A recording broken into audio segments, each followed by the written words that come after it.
Alrighty. Morning, folks. How we doing?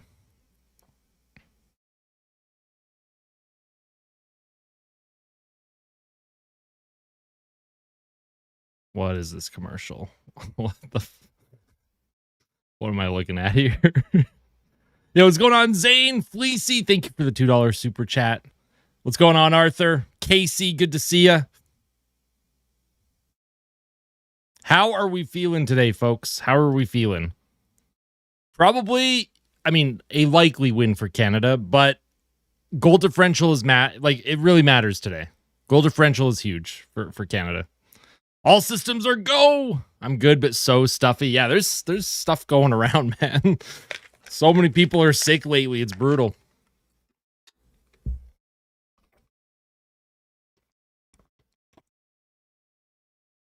Canada probably by 6. That would probably be realistic.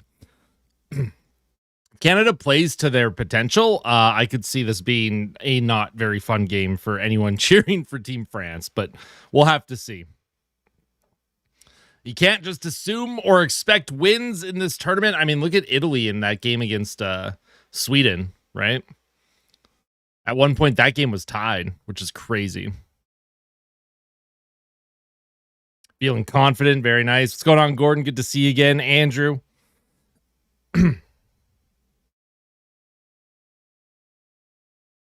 Oh, boy.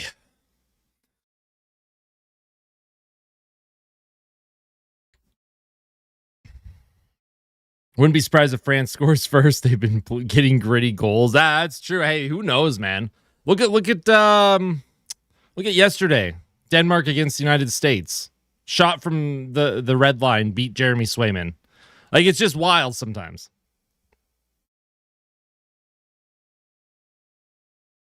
Hey, I'm doing good, Ty. I'm doing good. Thank you for asking. I'm glad you're doing well. You're not wrong, please see. But the fact that Italy had scored 2 goals on Sweden and that game was tied 2-2 in the second period, pretty wild to think about, considering the fact Finland ended up beating Italy 11-0. So is Sweden bad? Is Finland good? Is Italy good? Who knows? Yo, what's going on, Dacky? The Big Mac line is going to dominate. Let's go oil. Let's go Canada. I like it. Mochi scores. Speaking of Mochi, she is nearby here. Hi, Moch. Hi, Mochi. Hi, say hi to everyone. You being shy? What you doing? What are you doing, Moch? Hi. Hi, Mochi.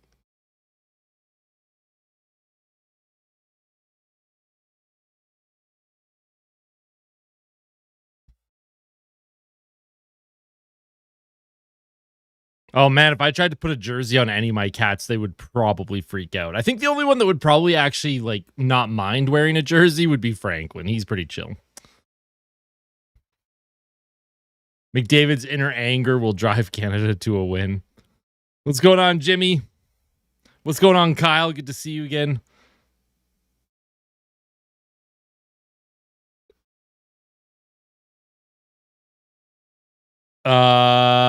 Do I want to know, Casey? I what? Got Davo with the first goal. I like it. When does the game start? Soon. 6 minutes or so. Have no relation to Canada whatsoever, but all my sport is for y'all. Hey, I appreciate that.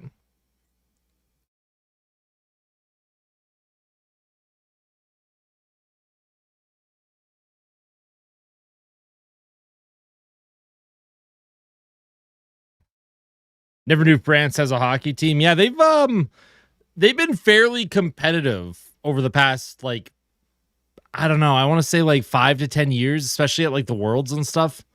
Sometimes France, every now and then, they just they show up. They'll get a big upset against someone. So how does the format work after this? It is, hold on, let's see. Let's see if we can figure this out. Ba, ba, ba, ba, ba, ba.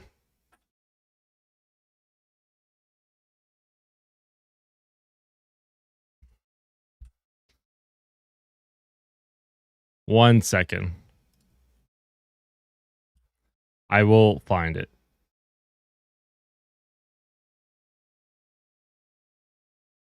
All right, so the format, James Duthie tweeted out the format for this tournament after today's game. So the top 4 teams, so top team from each group plus the next closest in the standing. So the top 4 teams overall get a bye to the quarterfinals. The number 1 seed will play the 8 and 9 winner. So the 8th seed will play the 9th seed, and then the 1 seed will play them in the quarters. The 2nd seed will play the winner of the 7 and 10 game. The number 3 seed will play the winner between 6 and 11, and then the 4 seed will play the winner between the 5 and 12 seed.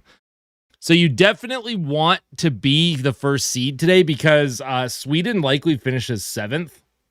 So if Canada doesn't win by a large margin today, and if the United States ends up finishing like number 1 overall in terms of goal differential, that's not going to be great, right? So if you're Canada, you want to lock up that first seed and then play the 8 and 9 winner, whoever wins between the 8th and 9th seed on Monday.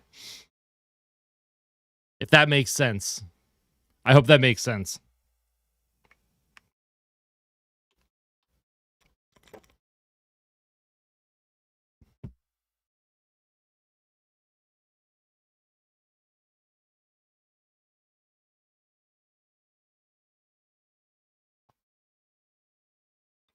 The kid in first goal, betting that or Stone. Hey, I wouldn't be surprised. Franklin would be a power forward. Yeah, exactly. Yeah, that's true, Melanik. That's definitely the case. Does France have any NHL players? They have Alexander Texier. That is the only NHLer. Although Pierre-Edouard Bellemare, he was a former NHLer. And then Johan Ovitu, who's one of their defensemen, former Oiler, former NHLer. Hey, I'm doing good, Kyle. How are you doing today? What's going on, Zane? How are you? You won't come out unscathed. Yeah, exactly. What's going on, Human Notes? Yo, Danny, welcome back. Thank you for becoming a member for 11 months. Oh, my goodness gracious. Almost a year, Danny. That's amazing. Thank you so much.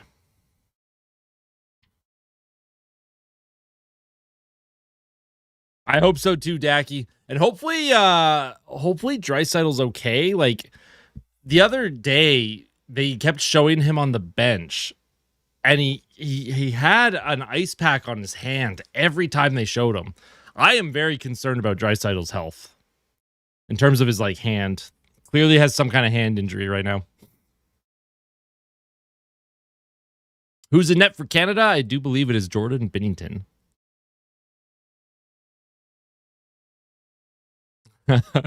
Yeah, it's possible. It's possible, Sam Hitch. Hey, top of the morning to you, Vince. How you doing?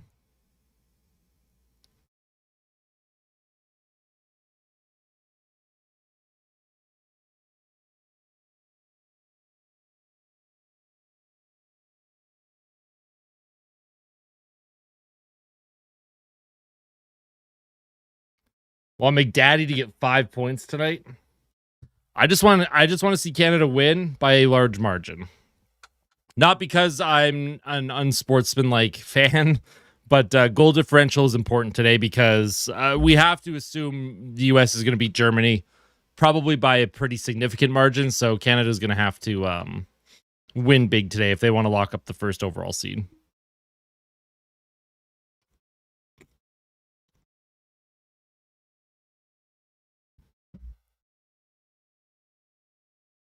Oh, I know. I love it. And I like that it's not too early either, waking up. It's not like Sochi. When the Olympics were in Sochi and I was getting up at 4 or 5 a.m. to watch hockey games, getting up at like 8 a.m., that's not too bad. Kool-Aid. Actually, no, it's not Kool-Aid. It's G Fuel. Got to get my caffeine in.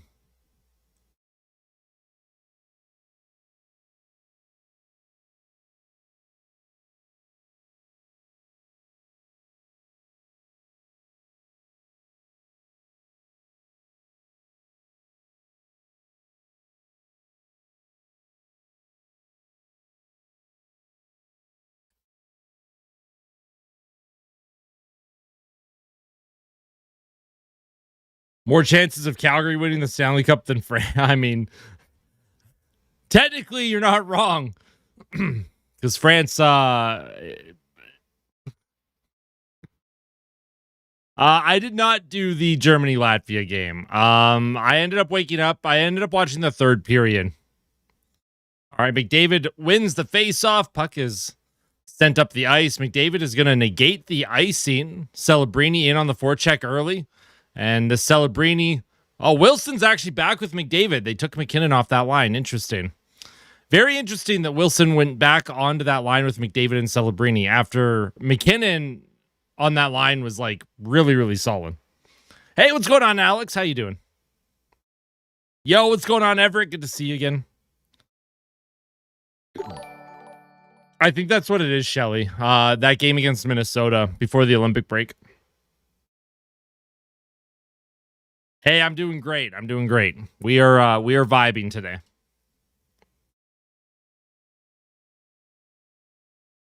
What's going on, McSorley? Good to see you again. Here's Suzuki in front, tipped on goal, and that's a good save. Oh man, nice hit by was that Parayko? It looked like. Here's a shot towards the goal. Suzuki towards the net. That's another stop. Here's another shot on goal, and Canada with 3 shots on goal very quickly here. Just over a minute into the period.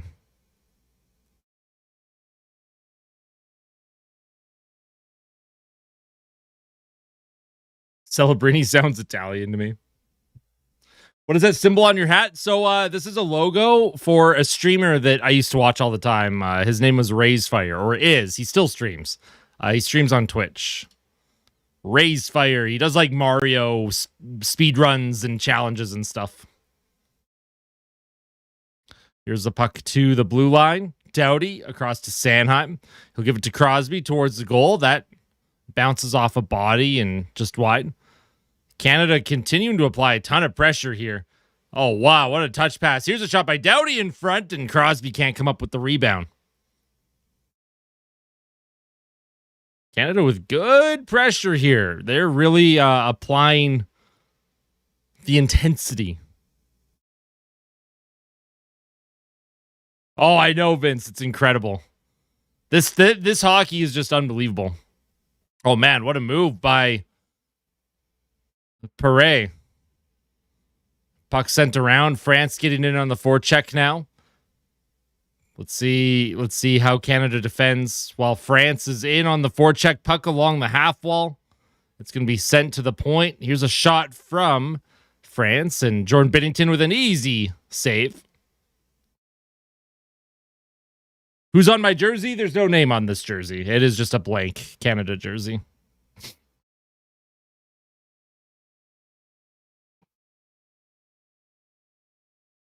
Game start on time? Yeah, no kidding, hey? How you doing, Mariah?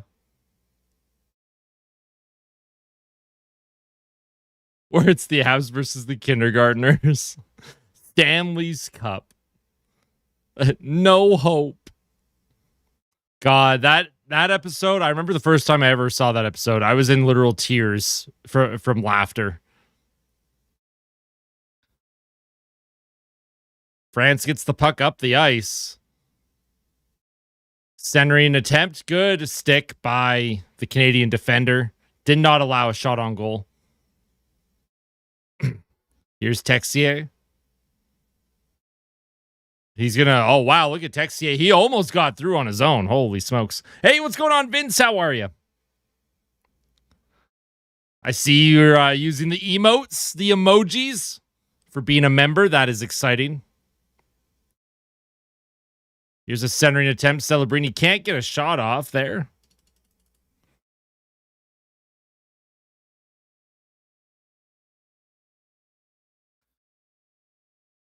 Here comes Tom Wilson. He'll flip it in deep. And I'm not sure what France's goalie was thinking there. Just sent that down the ice.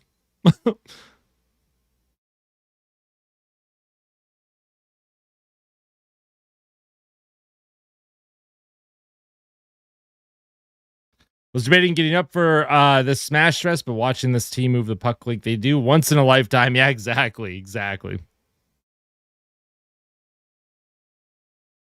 Yeah, there's a couple Vinces in here, eh? Yeah. Kitty. Hi, Kitty. We got a kitty, folks. Kitty spotted. There he is.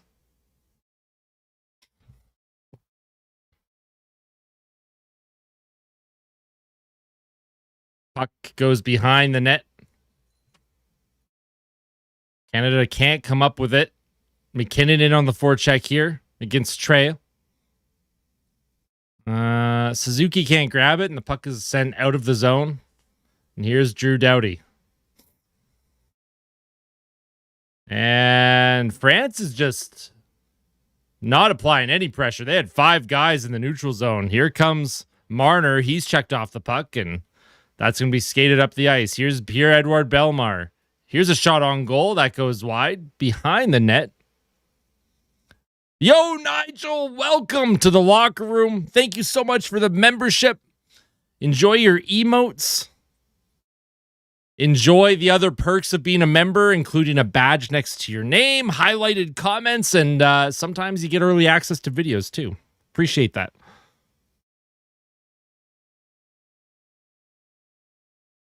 "10 days until the Edmonton giveaways. Don't remind me."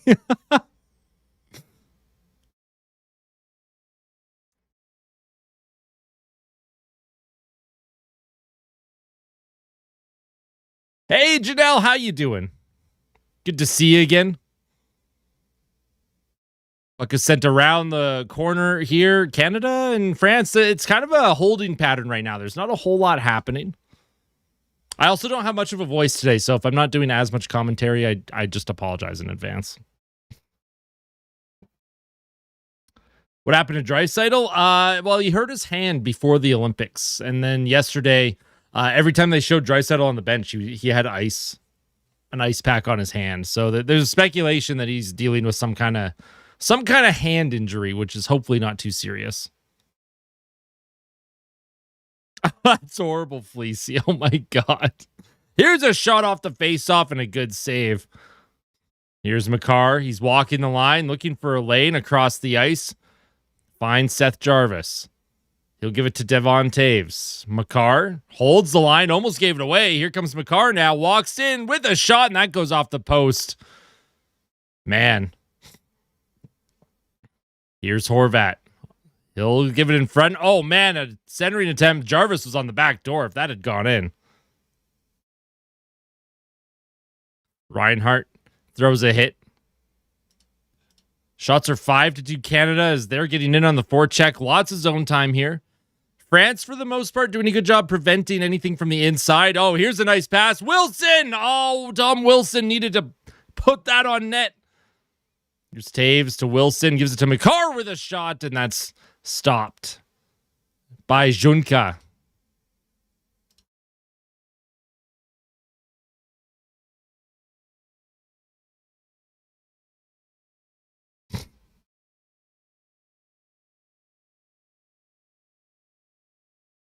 I'm doing very well, thank you. I'm doing very well.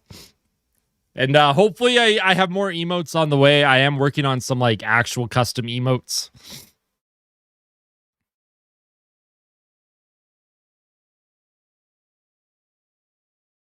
$97 need him to get at least 2 points to break the record. Isn't it? Is that the Canadian record or? I thought the Olympic record for NHLers was 11 points, and there's going to be a penalty coming up to France here. And he's not very happy about it.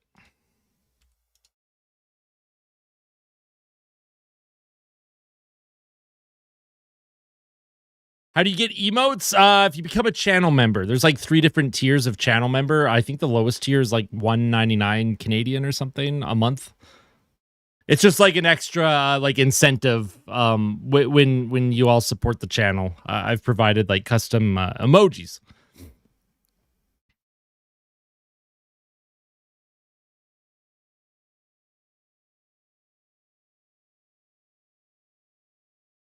I was in Toronto at the Hall of Fame. You can call parts of a game. Not easy at all. People who do this for a living, man, I tell you, I give them a ton of credit.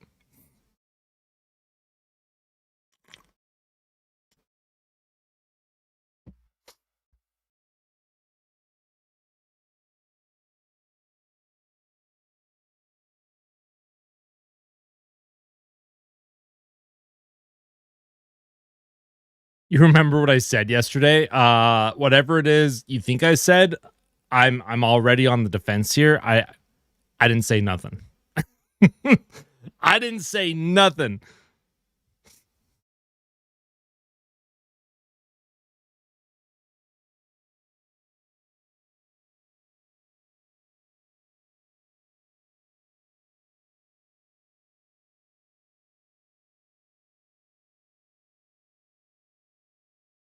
C'est le but, Pepe Le Pew.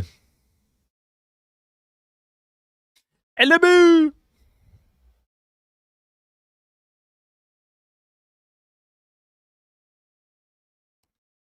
All right, on the power play, here's McCarr across. Here's a shot that goes off the outside of the net by Crosby, and here comes France. Bellemare sends it deep into the Canadian zone. Here's Texier. He's going to grab it. He's going to kill the clock here. Played a little bit of keep away.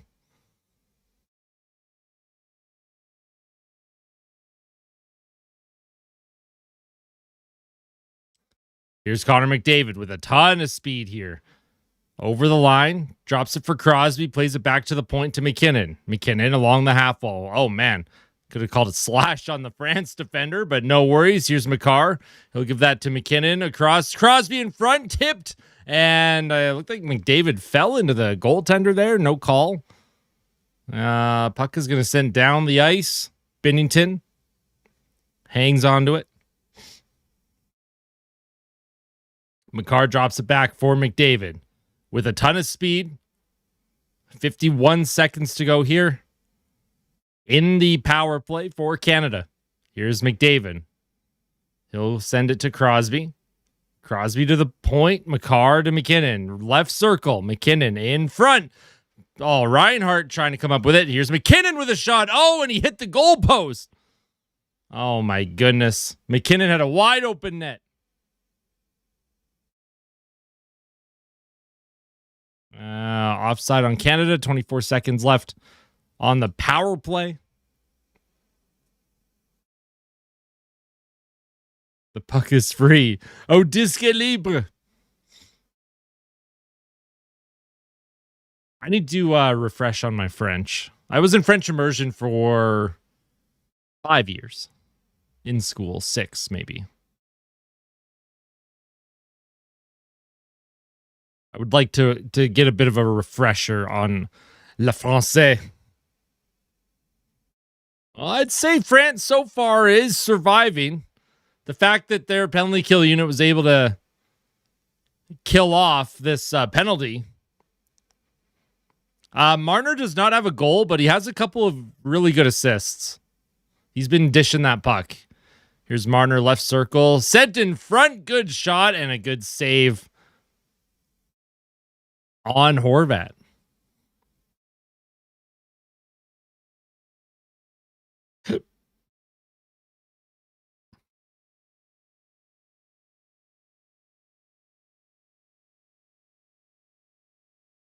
How many points does McDavid have? He has 6 points in 2 games. The Olympic record for NHL players at the Olympics is 11 points in the entire tournament. So McDavid is well on pace to shatter that record, but we'll see if he does it or not.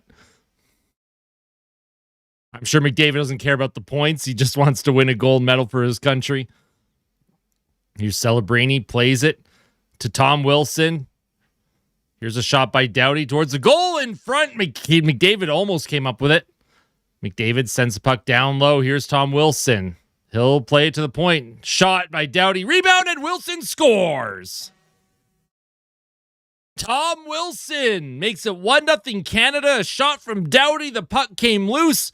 Tom Wilson puts it into the open net. And that's a big goal for Tom Wilson, who was, by the way, the player to watch today. If you take a look at the top of the screen, my player to watch was Tom Wilson. So you know what? I'm not going to take credit for that one, but I am happy that Wilson scored. He was reunited with McDavid after being taken off of his line today. Tom Wilson makes it 1-0 for Team Canada with 11:18 to go here in the first period. Nice to see Wilson get on the score sheet. Want to watch the game, but I can't find my remote. Oh, no.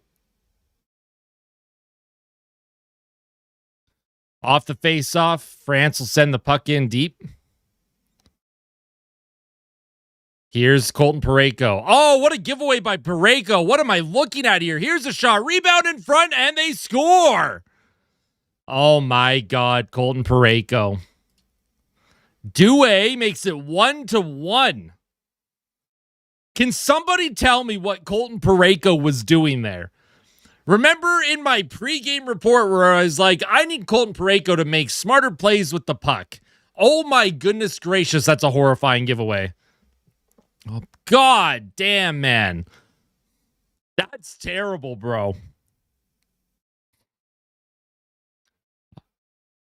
Cringe. Colton Parayko's cringe today. Yikes. Well, 11:06 to go here in the first period. France immediately responds and ties this game up. I agree, Everett. Oh, my God. Well, you know what? Canada's got to get back on the attack here. Puck is sent in deep. Marner can't come up with it. Comes to Devon Toews. Toews now to Crosby. Sidney Crosby walks over the line to Toews. Walks in. Mitch Marner trying to get it towards the net. And here comes France. And someone, I don't know who that was on France, just fell. And Canada's going to have a 3-on-1. Here's Crosby with Stone. Marner coming in. Here's shot by Toews, and he scores. Devon Toews makes it a 2-1 game for Canada. A 3-on-1. I thought that was Marner who was the trailer. That was Devon Toews. Crosby gives the puck to Toews. Toews walks in, and he snipes it over the blocker. And that makes it a 2-1 game for Canada.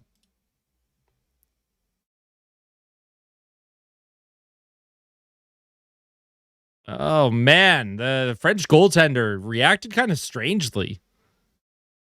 That was a weird reaction. He, ducked.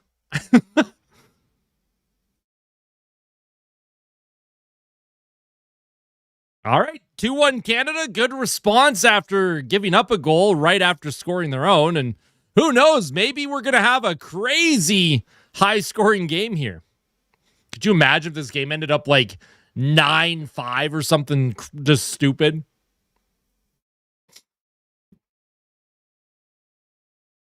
Here's a puck sent in deep by Theodore. There's a big advertisement on the screen right now. Okay, it's gone. I was trying to do play-by-play. I couldn't freaking see. Here's Theodore across the ice to Doughty. Back to Theodore. Theodore sends the puck down low. Sam Bennett on the ice now. He'll give it to Jarvis. Here's Bennett now on the forecheck. Bennett's helmet came off. He has to get to the bench. Sam Bennett cannot be part of the play when your helmet comes off, and he is skating to the bench. He's lucky he didn't get called there. It did take him a little bit to go to the bench. The McDavid line is now out for Canada. Tom Wilson has already scored, and here's McDavid. He'll give it to Celebrini. Walks in, shoots, and that goes off of the defender's leg and wide of the net. Johan Ovitu, former Oiler, on the ice. Here's a shot attempt by Celebrini that goes wide, and Parayko misses the net. Here's Connor McDavid now, trying to center it out in front, and that was stolen and sent down the ice as France is just trying to clear some of the pressure here. 12-9. Oh, my God. If Canada gave up 9 goals to France, no offense, but that would be horrifying. Oh, man, that's a terrible giveaway by Harley. Oh, and then Harley with the forearm shiver on Perret and knocks him over. Thomas Harley trying to play the puck up. He takes a hard hit. Puck into the neutral zone now. Got to give France credit here. They are using their speed, and they're pretty aggressive. Canada can't quite get those breakouts that I think they were hoping for here. Hagel sends the puck around the boards. Here's Doughty, shot towards the goal. That bounces just wide of the net. Yeah, it was a bad rebound by Binnington. Parayko with the bad giveaway and then wasn't in a position to take away the goal scorer before he shot it into the net. Here's McKinnon. Shot towards the goal. That goes wide of the net. Suzuki puts one from the short side, and the French goaltender, is it Junka? Yunka? Trying to pronounce his name correctly. Makes the save.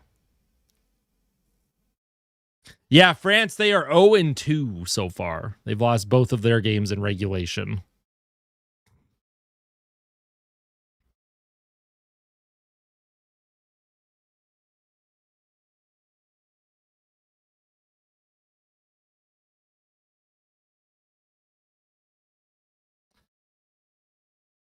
I wonder how people think about Pareko after that goal. I want to see what the oh boy.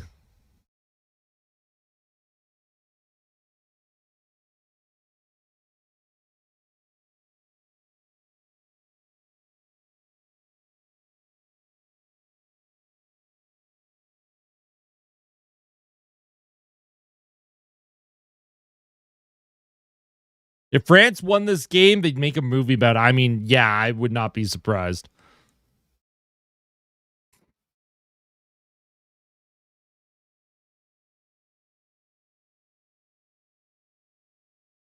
This was the game. This is the probabilities today, by the way. France has a 1% chance of winning this hockey game. Canada has a 99% chance of winning by a massive margin.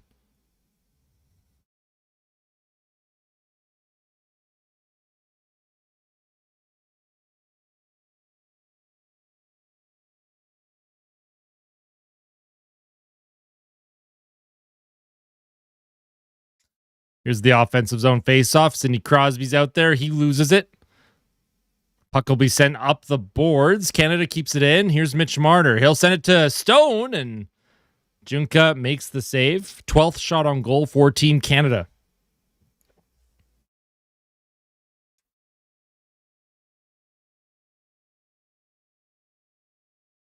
You never know. You never know with Germany. You just need your goaltender to get hot and then maybe find a way to get a few goals. Team USA looked a little shaky against Denmark yesterday, but I do expect Team USA to have a pretty big win against Germany today. As much as I'd love to see Leon Draisaitl help Germany beat the United States. It's an uphill battle for Team Germany. Puck into the French zone. USA beat Denmark 6-3 yesterday. That game was 4-3 at one point in the third period. But then Team USA made it 5-3, and then they made it 6-3 pretty late in the game. Here's Texier. He gets by a couple defenders trying to center it. Nice defensive play by Bennett. And Stone will send it up to Bo Horvat. Horvat trying to walk by. He skates behind the French goal. Horvat cycles it down low to Sam Bennett. Sam Bennett now into the front of the net. Horvat can't quite get a clean shot off, and that's going to be held with 6:45 to play. Swayman had a terrible game. Just brutal, man.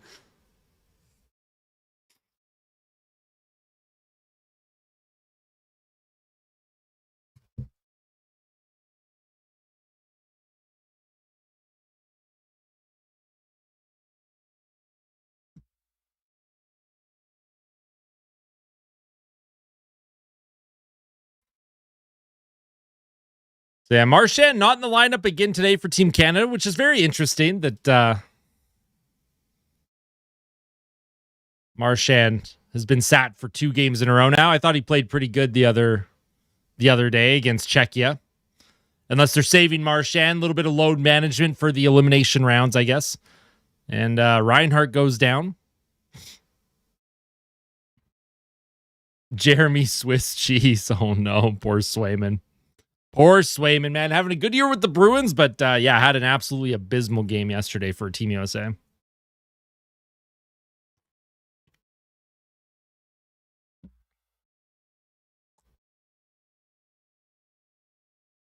Have I been watching other Olympic events? Not as much as I'd like to. I caught up on the speed skating yesterday.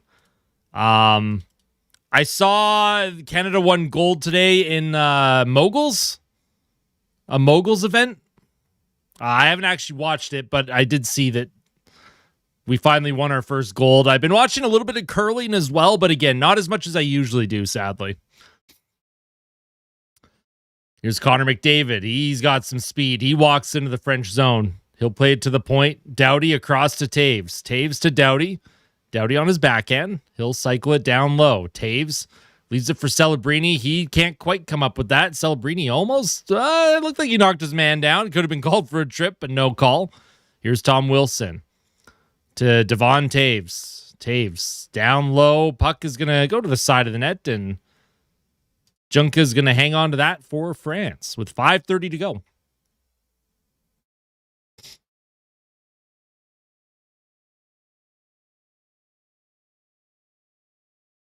Yeah, that's the thing, right? I know like Sportsnet that they do like recaps and they'll do replays of the events from the day, but yeah, I just haven't been able to catch up as much as I'd like.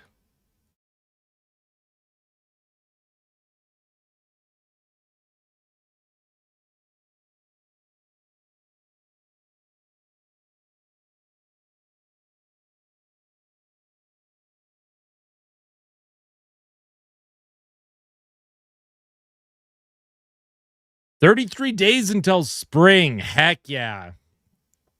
Am I going to do a live stream for the Germany game? Probably not. Sadly. I know I had talked about maybe doing one, but I'm not like feeling 100%, so I probably won't. If I'm feeling really good, I'll go live after this game, but I would say the odds of me going live for that are pretty low right now.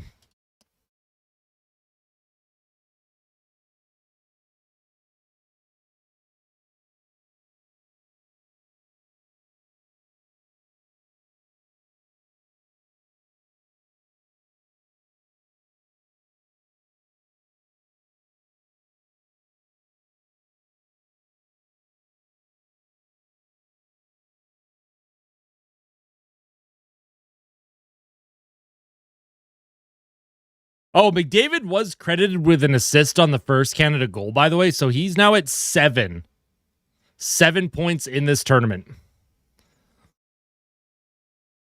Oh, that's brutal. Yeah, they do linger, hey? It's like you're better, but it's just like, just doesn't quite go away, you know?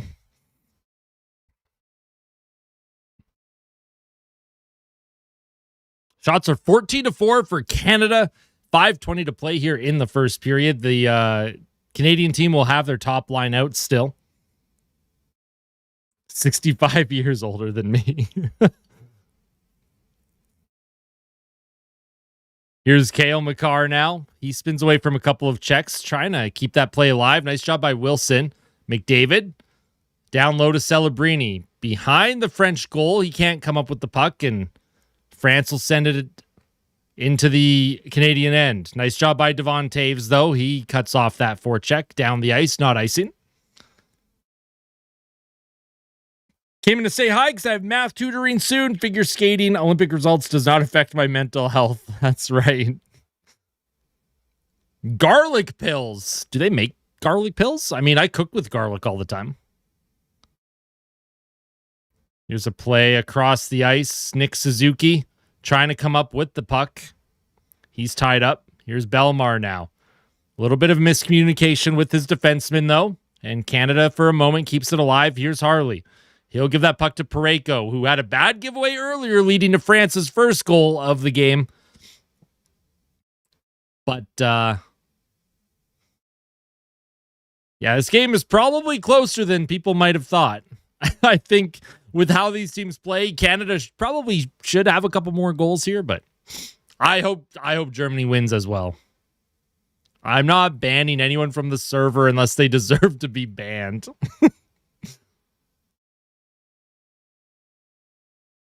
Oh, no, beer league. Honestly, though, valid.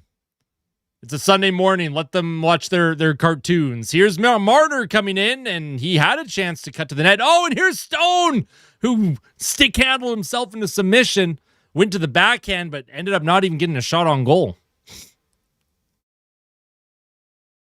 Yeah, exactly. You got to knock on wood, Casey. Knock on wood. We can't jinx this. Who scored? Tom Wilson scored for Team Canada, and Devon Taves has a goal as well. McDavid has 1 assist, so he's up to 7 points in the tournament now. Timbit salad. Here's Binnington. Did a bit of stick handling there. Plays it to Bennett. Here's Cale Makar. And puck off the stick of Jarvis. Offside on Team France with 2:51 to play here in the first.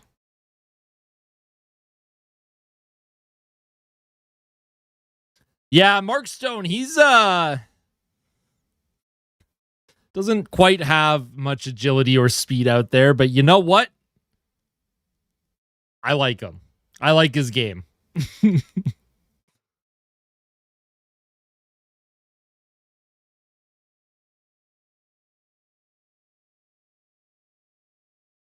Canada trying to move the puck up the ice. Sam Bennett will play it back to Makar.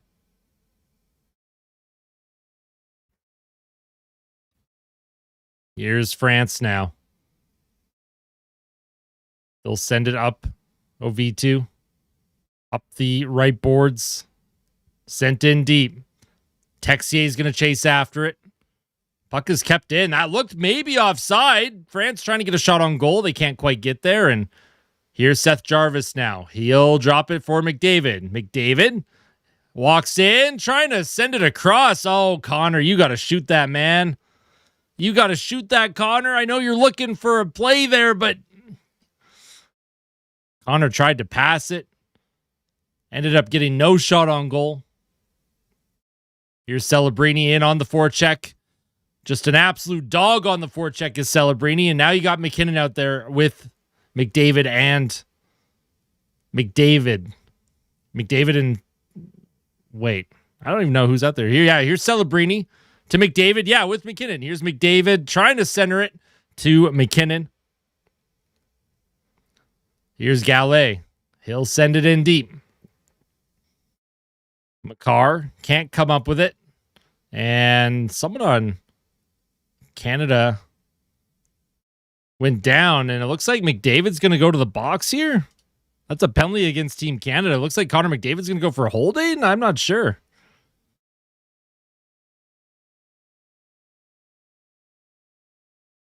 Could you imagine 2 McDavids? That'd be crazy.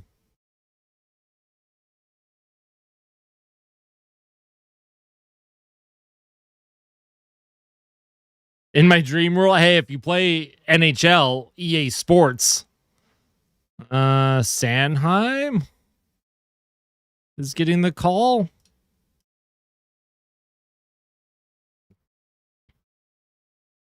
I don't know about that. Is that not just 2 players battling for the puck? Enjoy your math. Enjoy your math, Erica. Hopefully it goes well today. I don't know. That's a weird one. That's a weird penalty to call. But alrighty. France on the power play. They have a chance to tie this game before the end of the first period. Here's Texier. Texier to OV2. Here's a shot towards the goal, and that's gloved by Jordan Binnington.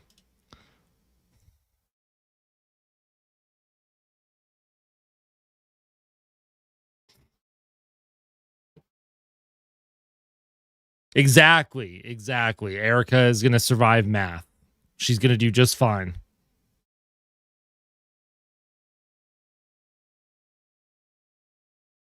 Some expensive French wine. Hopefully it's worth it. Puck send up the boards. Brandon Hagel will send it all the way down. Here's Johan OV2. Former Edmonton Oiler. He drops it back to Texier. It's going to be sent in deep. Parayko gets the puck around the boards. Good clear.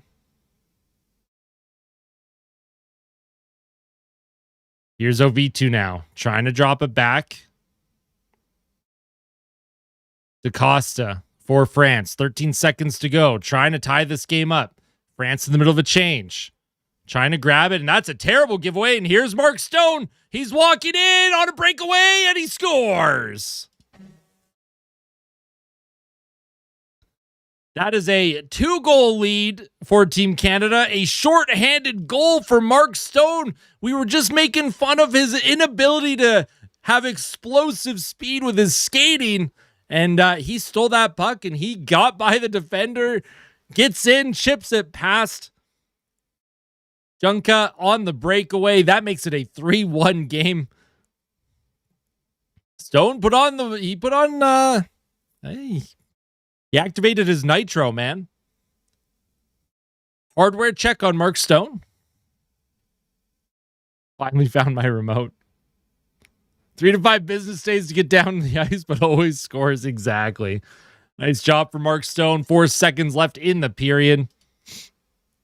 So France will have 49 seconds of power play time.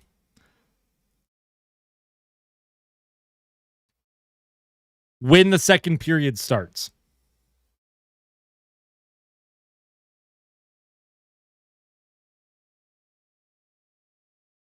Fleecy, you're so mean. That's not nice, Fleecy. We got to be nicer to Erica.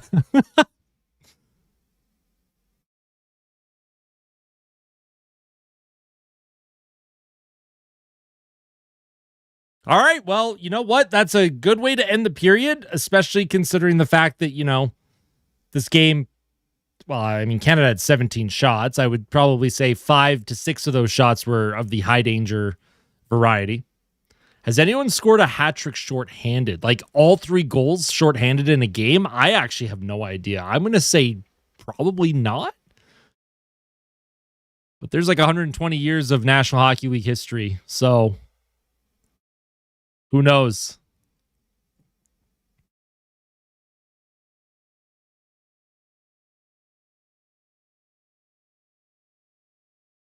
Here was the goal scoring summary in that first period. Tom Wilson from Doughty and McDavid. Drew Doughty with his first assist and point of the tournament. Love to see that for Doughty. Connor McDavid, his 6th assist and 7th point of the tournament.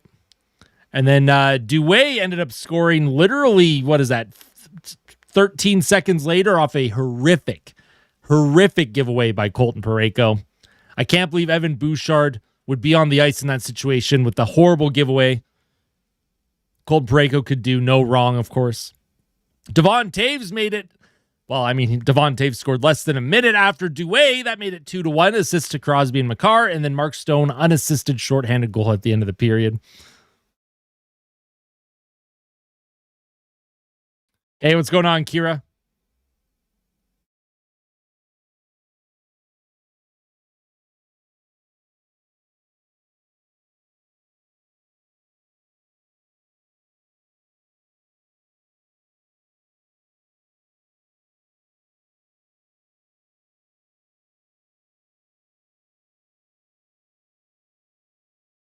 Oh, don't remind me, Everett. Don't remind me.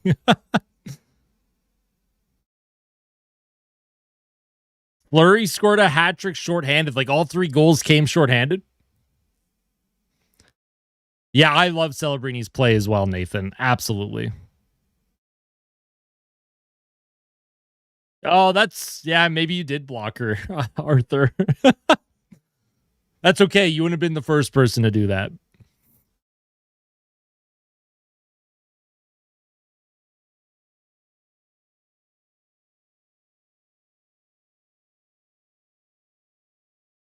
And then the penalty summary that period. Crinan, 2 minutes for holding, and then Sanheim, also 2 minutes for holding. Not sure if I agree with either of those penalties personally, but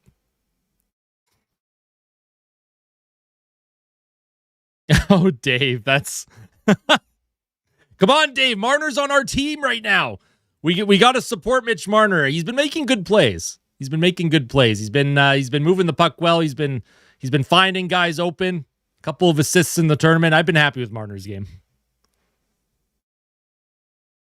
Think Celebrini might be a $20 million a year player. I wonder what Celebrini's contract is going to look like coming out of his entry level. I am curious what he'll sign for. Chair broke, oh no.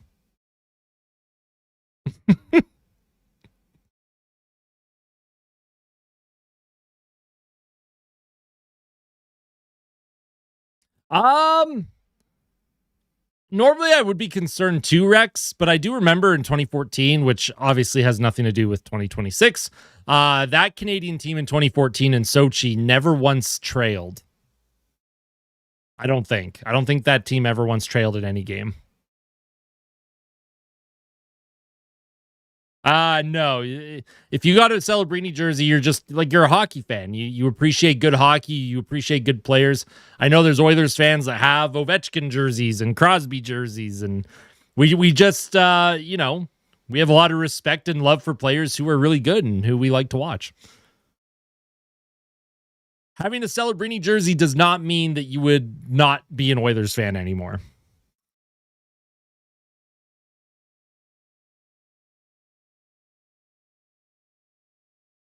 Well, Fleecy, looks like you got to go buy a new chair, hey?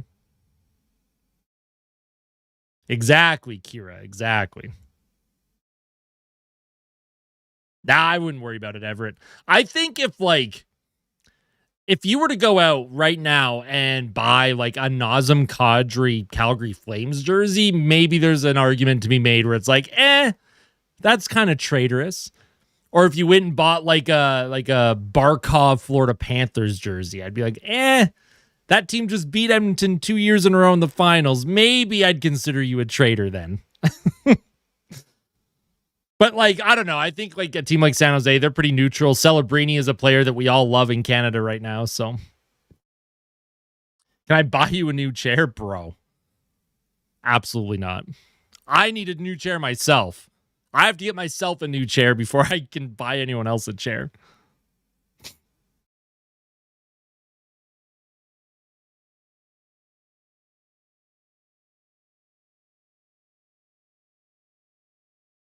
A Greg Sharks jersey. Did the game just end? No, it is 3-1 Canada over France after the first period. So it's the first intermission right now.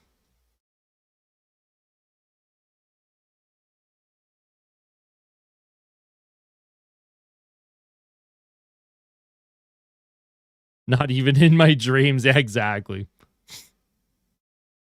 Mike Greer.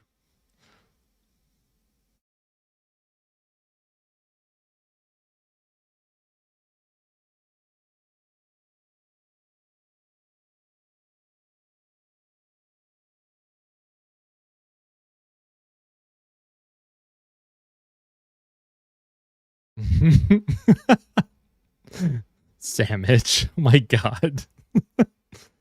Who do I think is going to win the Stanley Cup? Probably the Colorado Avalanche. Although Tampa Bay is probably up there as well. Who scored the goals for Canada? Tom Wilson, Devon Taves, and Mark Stone. Assists to Doughty, McDavid, Crosby, and Makar. Yo, what's up, Nada? Good to see you again.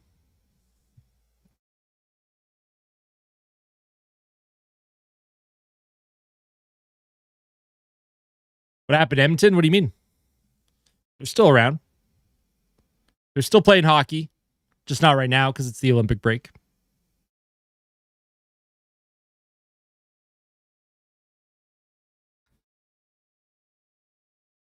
Yeah, that's all right, McSorley. I think Hyman deserves some rest. As much as I'd love to see Hyman here, I know a lot of fans would prefer Hyman over Tom Wilson, but I do like what Wilson brings personally. A lot of fans thought Hyman should have been named over Seth Jarvis too, but I like Seth Jarvis a lot as well. Not saying that Hyman doesn't deserve to be there. I'm okay that he's getting some extra rest.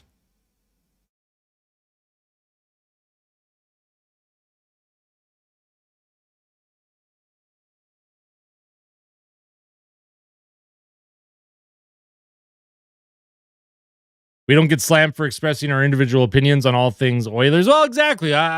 Listen, even though like I'm obviously an Oilers super fan, I'm also a hockey fan first. I think that's something I've been pretty open about since I started my channel. I just appreciate good hockey. I appreciate good hockey players, whether it's against my team or not.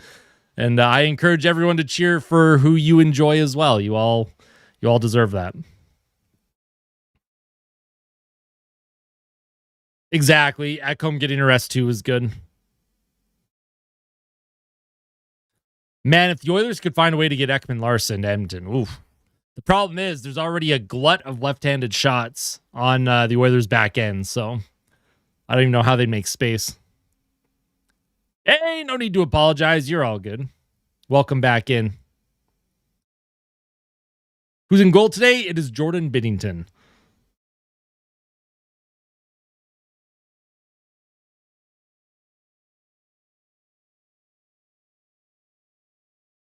That would be horrible. Trading Draisaitl, it doesn't matter what the return is. That would be terrible. I'm already saying no. I don't even want to know what the return is, Fleecy. Hey, that's cool. Tell your dad that's awesome. And I appreciate that.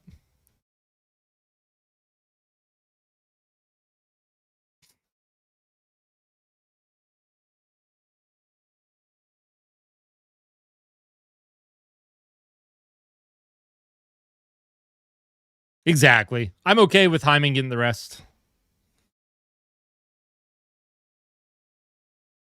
What if Edmonton gets McKenna? Well, they don't have their first rounder this year. So unless they made a trade for another team's first round pick that currently aren't in the playoffs, which would then assume that Edmonton is selling at the deadline, which would, there's a lot of variables to that is just not good.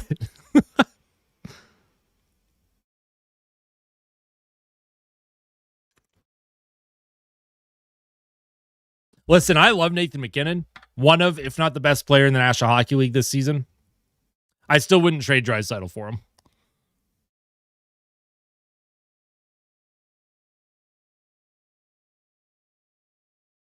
All right, I'm going to take a 5-minute break here, folks. I hope you all enjoy hanging out with Chair for just a little bit. Y'all get to fly through the void. Oh, no, where's my void? Here's the void. There it is. We'll be right back. Few minutes. I'll be back in a few minutes.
All right, we are back. What'd I miss? How we doing? Did I miss anything crazy or interesting?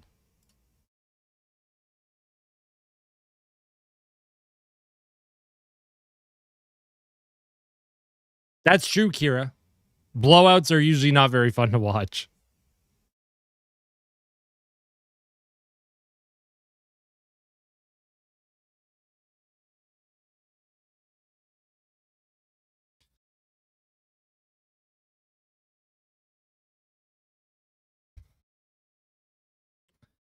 Where's Kitty? Kitty, Mochi, and Franklin are all hanging out in the living room right now.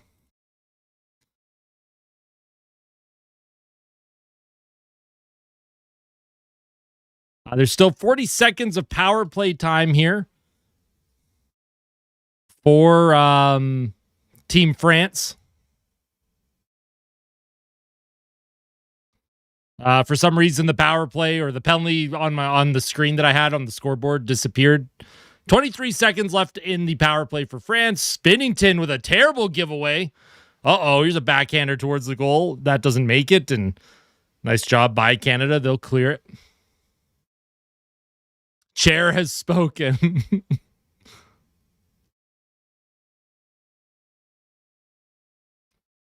All right.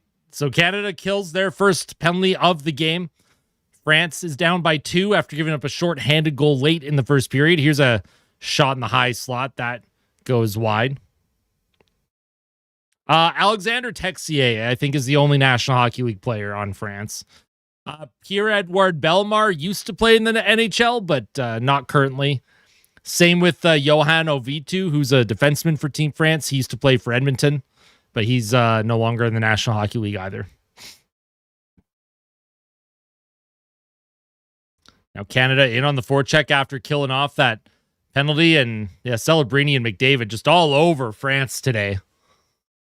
Their forecheck is absolutely ruthless. Puck sent down the ice. That's going to be icing on France with 18:25 to go here in the second.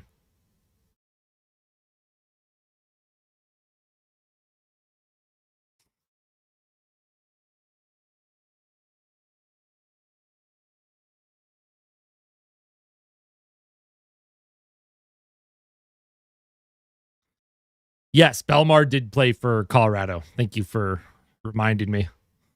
Here's Makar. Keeps that play alive to Wilson. Yo, what's going on, Yan? How are you? Here's Connor McDavid.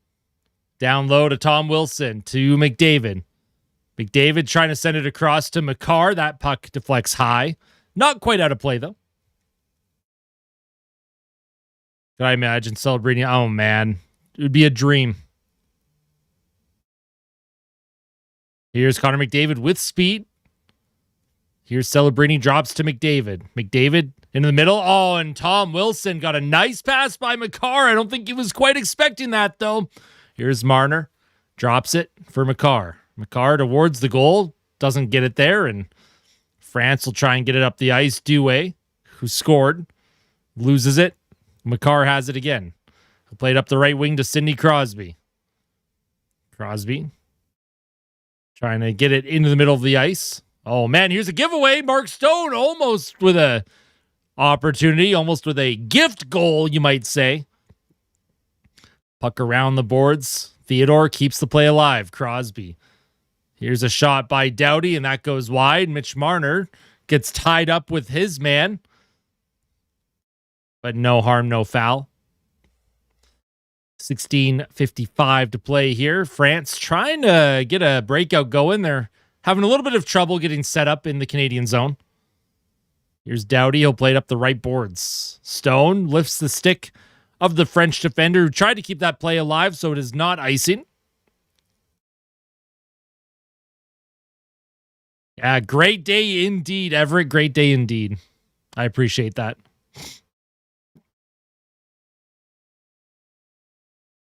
Hey, listen. Oh, here's a play in front by Sanheim. Canada's trying to pass the puck into the net right now instead of just shooting it. Too many passes. Just rip that puck on goal. For Oilers fans, just to address that, Kira, it's always fun to imagine the best players in the world on our favorite team. But we are very lucky to have McDavid and Draisaitl. I don't take those two for granted a single day.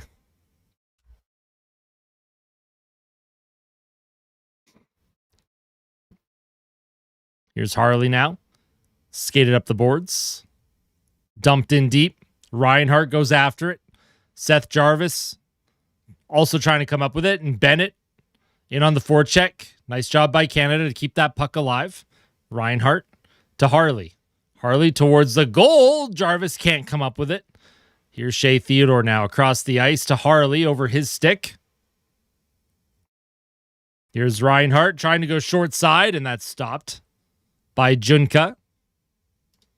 So 18th shot on net for Team Canada. They are up 3-1 over France right now with 15-12 to go here in the second.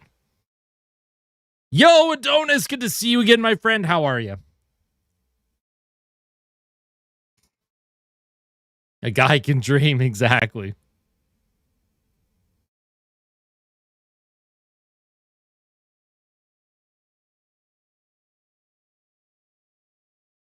Connor can skate faster backwards than Stone can skate forward. Here's Texier trying to send that puck back to the point. Kept alive for a moment. Devon Taves now finds McDavid. Back to Taves. And Canada looking for a breakout out of their zone. Up the right wing. Tipped in by Celebrini. Canada in on the forecheck. Wilson went down. Celebrini applying some back pressure, but France will get it out.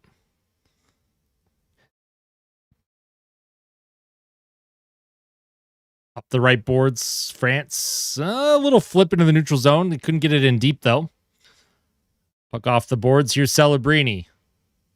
Oh, Celebrini walks in. What a play in front. Oh, and McDavid, he kind of fumbled his pass attempt or shot attempt. I don't know what that was, but Celebrini has drawn a power play for Team Canada with 14:23 to go here in the second. Yeah, Finland absolutely destroyed Italy yesterday. Poor Italy.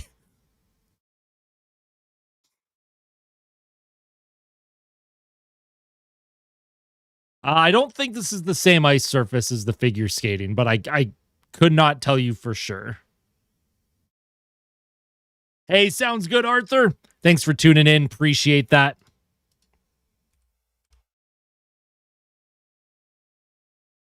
Penalty to number 95 on France. They're showing Brad Marchand in the stands here.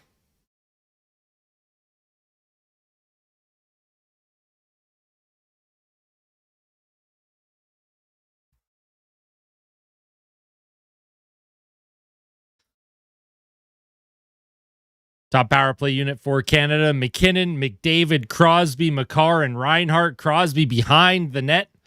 He'll send it over to Reinhart. Left circle to McKinnon. McKinnon looks for a lane. Trying to play it into the middle to Crosby, but he was tied up by a couple defenders, and that's going to be sent down into the Canadian zone. Makar now to Reinhart. Drops for Crosby to McDavid with speed. McDavid trying to go backhand, but skated a little too far there. Crosby to McKinnon. McKinnon trying to move it forward. Nice job by Canada, though. Crosby keeps the play alive, and it is bounced out of the zone. Canada will have to reset.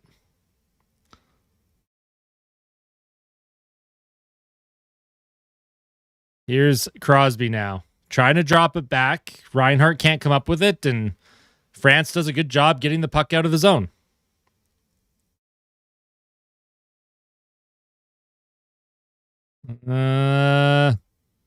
This Canadian power play looking to get set up here. They haven't gotten set up too much. Here's Reinhart behind the French goal, and puck is deflecting and bouncing, and they can't make a pass right now. That top unit for Canada, not very good. Not very good. I believe all the drama surrounding the Oilers making changes after the break. I can't see a chance where Knobloch is fired, but should just make some major trade. We'll have to see. I'm not sure. I don't think Knobloch's going to get fired, as much as I'd love to see him get fired personally. I don't think Knobloch is the coach for this group anymore, but again, that could just be me. We'll have to see. I'm not sure what changes are going to happen, what changes are fully needed. We'll see what Bowman has up his sleeve. Here's Theodore across the ice. Celebrini with a shot and a good save. The second unit power play for Canada looked much better than the top unit. Here's another shot towards the goal by Marner. 12:19 to go. 21st shot of the game for Team Canada.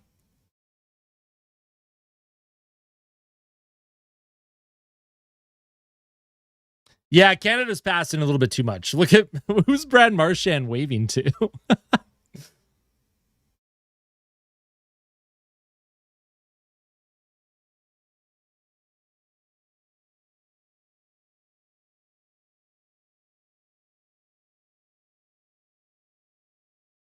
Used to be Tim Hortons in Russia that had a view of North Korea out of its windows. I had no idea. Had no idea that that was a thing.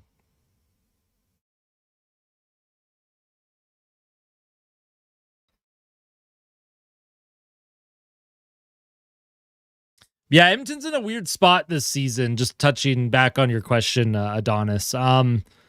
Like, does this team, as it currently stands, have enough to get to the Stanley Cup final? My personal belief is probably not. This seems like a down year for a lot of different players and the team in general. Would it be worth blowing up everything and you know, trading the entire system to get a big game player to you know, would that make a difference? I'm also not sure. And would firing Chris Knobloch make a difference? I also am not sure. It's a tough one, right? Like, do you sell all of your futures to go all in this season? Or do you see what the team can do and then kind of readdress everything in the summer? It's a tough one. There's a lot of different conversations to be had with the Oilers right now.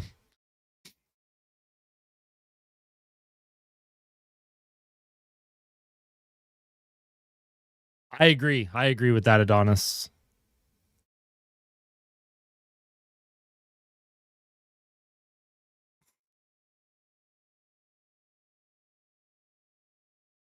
We got 1 round max, 2 rounds for the playoffs. I would be shocked if the Oilers even won a single round the way they've played this season. But again, it's tough because they have McDavid and Draisaitl, and you never want to count out a team that has McDavid and Draisaitl, right? McDavid won't get traded. That's just not happening. That is not and will not happen. Yeah, someone in the last stream made a good point that maybe instead of trading for Jari, they should have had Ingram up sooner and had an Ingram and Stuart Skinner tandem, which I am inclined to be very on board with because Tristan Jari just hasn't really been the answer or solution at all. I understand the logic of the trade, but it just hasn't worked out, I think, for Edmonton yet. That's horrible, McSorley. Don't even put that into the universe.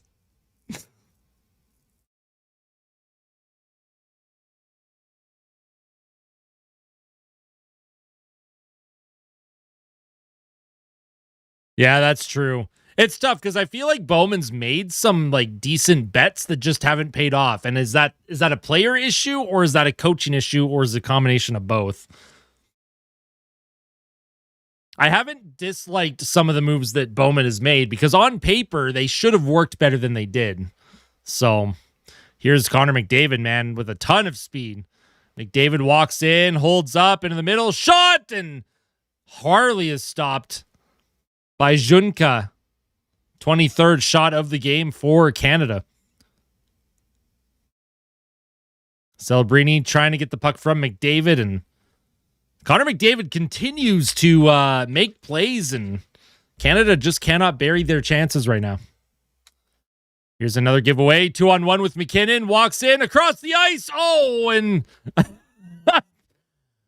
Canada hits the goalpost. Here's Makar across the ice. Rebound in front. Oh, my God. What is going on here? Canada with some glorious opportunities. Junka with a couple massive saves, and then Canada hit the post. Here's McKinnon trying to come up with it. Finds Hagel. He'll play it to Devon Taves. Taves down low behind the French goal. McKinnon, he's checked off the puck. And France will try and come up with it, but McCarr does a good job pinching to keep that play alive. France, though, will move it forward. We'll send it into the neutral zone. I should get caught. Dude, even threatening to stream anything on this game, and what's going on? Offside on France?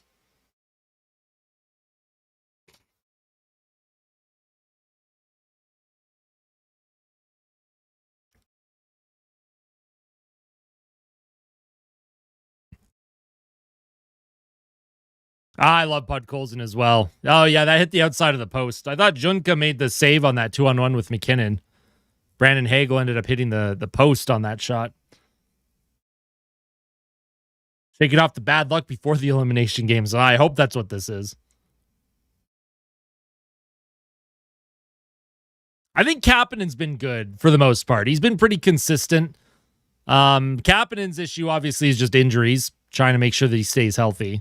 Mangiapane had a great year with Washington on their fourth line and just hasn't found a fit at all. And then Jeff Skinner on paper should have worked, but Knobloch last year, every time Jeff Skinner would play well, would scratch him. Victor Arvidsson, again, another player where on paper that should have worked out well. Look how good Arvidsson's doing in Boston this season. But he couldn't consistently find ice time under Chris Knobloch. So this is why I think it's a coaching issue in Edmonton more than a player issue, because guys seem to do well when they don't play for Chris Knobloch. Here's a couple chances on goal against Binnington. Good saves with 8:44 to go here in the second period.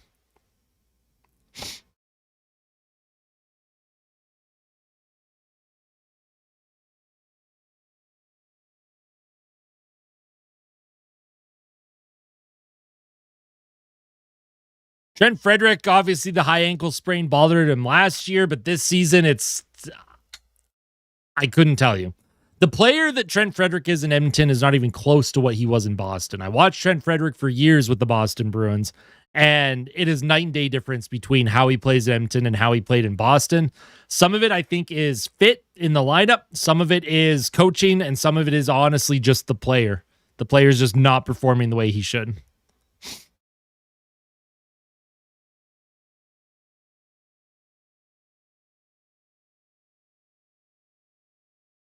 No, it's all good, Adonis. I'm happy to have this conversation. Trust me, a lot of Oilers fans feel similar to you.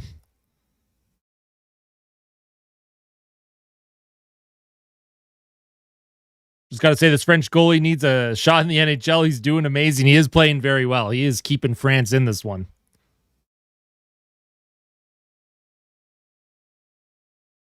Not really. I think Trent Frederick, I think long term he'll be okay. But at the same time, you know, the Oilers Cup window is like now. They need him to start producing and being effective now.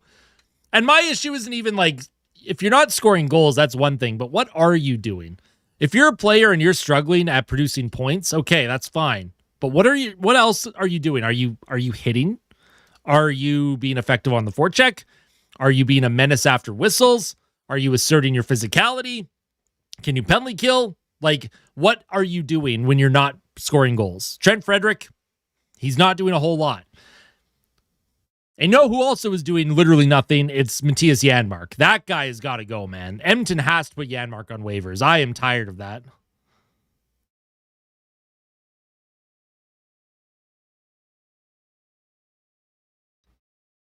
And Horvat's trying to get around the defense, and Ovitu is going to take a penalty here for interference. All righty. Power play for Canada. They're 0 for, what are they, 0 for 2? Yeah, so their third power play opportunity. They got to find a way to convert here. Because you have a feeling the longer this game stays within 2, I don't know. Goal differential is important.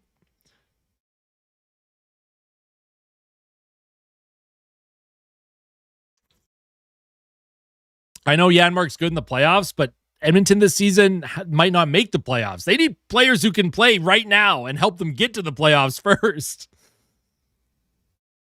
I do like Kapanen. I do like Kapanen a lot. Kapanen's been better than I thought he would be, actually, and especially this season now that he's finding some health. Here's a shot, and Makar scores. Cale Makar makes it 4-1, and they made quick work of that power play. Only 15 seconds into it.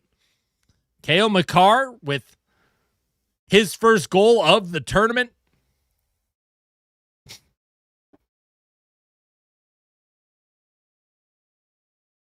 McDavid holding on to it. He was looking for a lane, gave it to Makar. Makar walks in and he shoots and he picks a corner. Junka couldn't see it. And that's another point for McDavid, by the way. That is now 8 points for Connor McDavid in this tournament.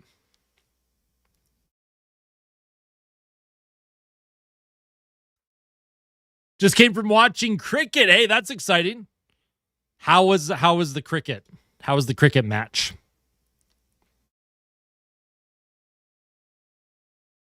Yeah, McDavid. Oh, man, McDavid set up Celebrini for a great chance, but that puck slipped over the stick of Celebrini. Couldn't quite corral it. Puck is sent all the way down the ice. 7:34 to go.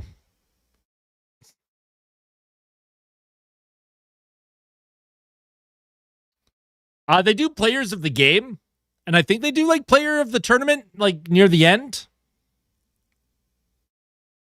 Wilson has a goal. Taves, Stone, and Makar. McDavid has 2 points today.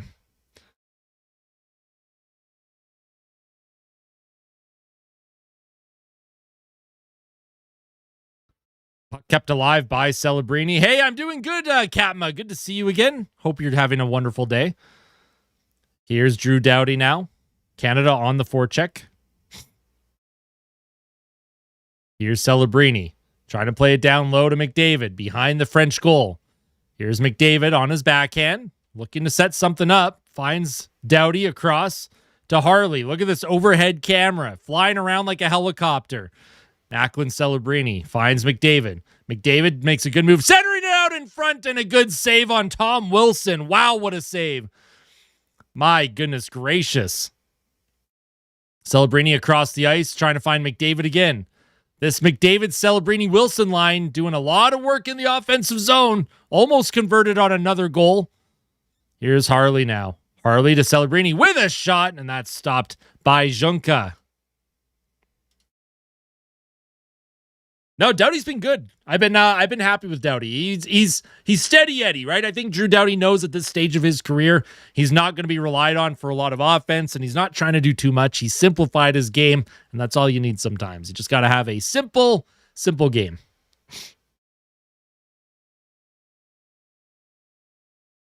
On this planet, I don't know about that. I don't think I'm the best commentator on the planet, but I do appreciate that. 6:36 to go in the second period. Puck is won by Canada off the draw. Hagel trying to move it forward, but that's going to be stolen and skated out of the zone by Bozan. Stanheim fights for the puck. McKinnon supporting down low in the Canadian zone. Puck is in the near corner. It's an absolute war zone down there. Everyone's in the trenches trying to come up with it.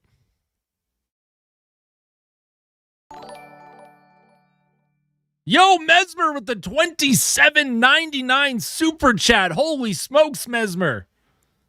Thank you so much. Huge W in the chat, man. That's incredible. Mesmer, thank you very much. I appreciate that. That's what pays the bills. It definitely helps. I appreciate that, Mesmer. You're the best. Mesmer with the $27.99 super chat. Here's a shot by Suzuki, and that goes off a skate and out of play with 5:29 to go here in the second. Canada with a 4-1 lead.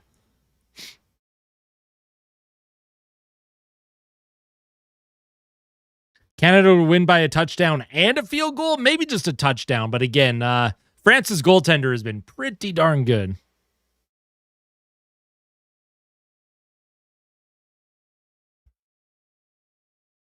Beer money.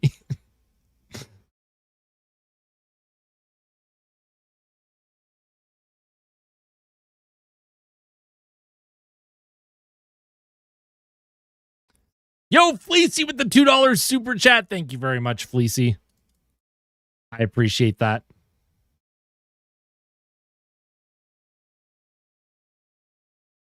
Whoa, and Mesmer with another $27.99. Oh my goodness, Mesmer. All right, Mesmer, you're cut off. You're cut off, Mesmer. Look at that. You're cut off. Thank you so much. I appreciate that. Much love. Much love. Thank you. Let's go, McJesus.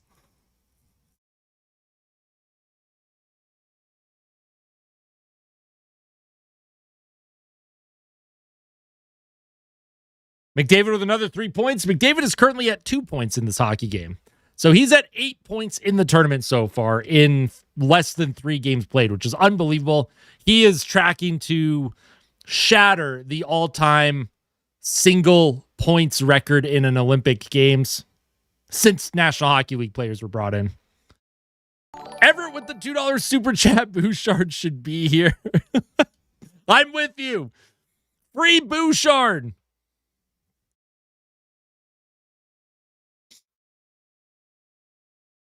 Oh, you're FC. I see. I got you, Savage. I got you. Offensive zone faceoff for Sidney Crosby. Exactly. Rest is good, and I think there's a lot of players in Edmonton. I think the mental reset will be good for them, too. I know fans are concerned about the Oilers having a slow start out of the break, but I'm not concerned about that. I would rather the players just... They get to get away from the media and all the noise for a couple weeks, which is good. Here's Taves with a shot, and that's an easy save by Junka. 28th shot on goal for Team Canada. 5:08 to play. 970 from McSorley for number 97. Have a beer on White Ave on me, please. McDavid to win gold, please. Thank you so much, McSorley. That's incredible. Thank you.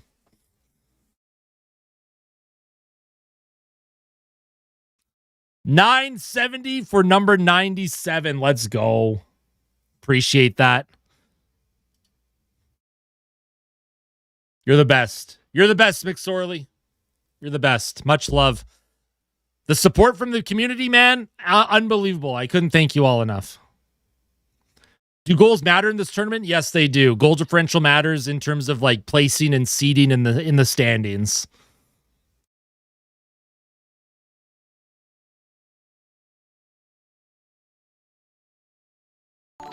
Bush is the top 3 D-man in the world. Thank you, Fleecy. I don't know in the world, but I think he's a top 5 D-man for at least Canada. Oh, and here's Horvat breakaway. Puck is loose. It's in the blue paint. Junka has it under his legs. He didn't know where it was. Horvat almost put that in. Probably should have put that in.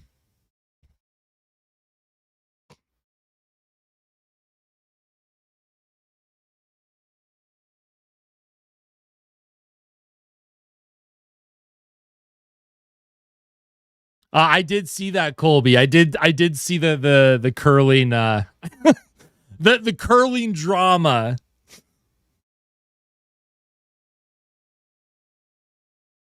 What is the point record in a single Olympic Games for a National Hockey League player? Uh-oh. There's an injury here? I don't know what's going on. Or an equipment issue. Oh, it's just an equipment issue for Junka. Kate Blaine. I thought that goaltender was injured for a second. I got really scared. I'm glad it's not an injury. It was just an equipment thing.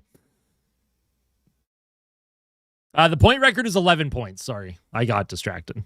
11 points in a single Olympics. Timu Solani and Saku Koivu in 2006 had 11 points for Finland.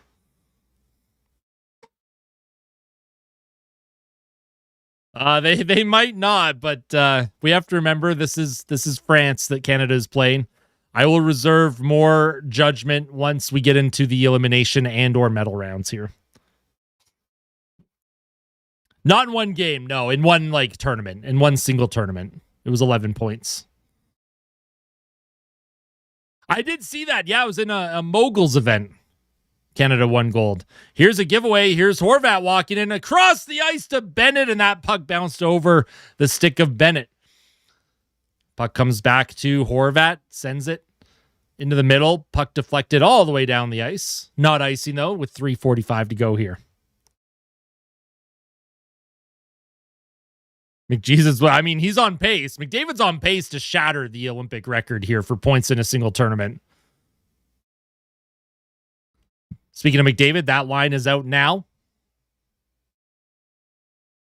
23 point. I mean, that would be unbelievable. The games are going to get harder from here. So here's McDavid trying to center it out in front, and Junka's just going to hang on to that with 3:20 to go.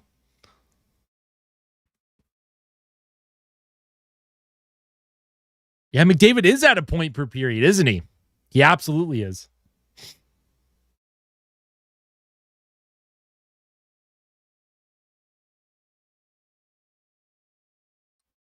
Why is McDavid not the captain? Because they have Sidney Crosby as the captain.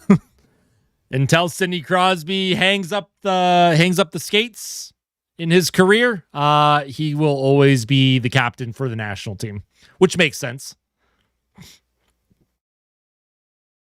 Puck is sent into the Canadian zone.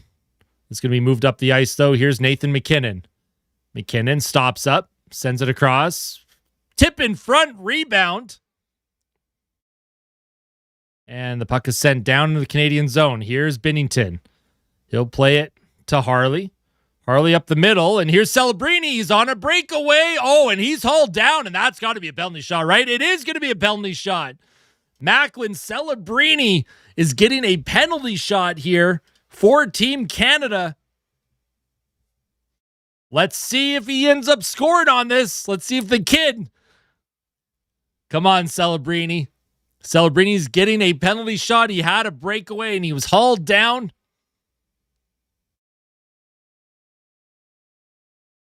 That was a clear hook. We'll see if Celebrini can put this puck into the net.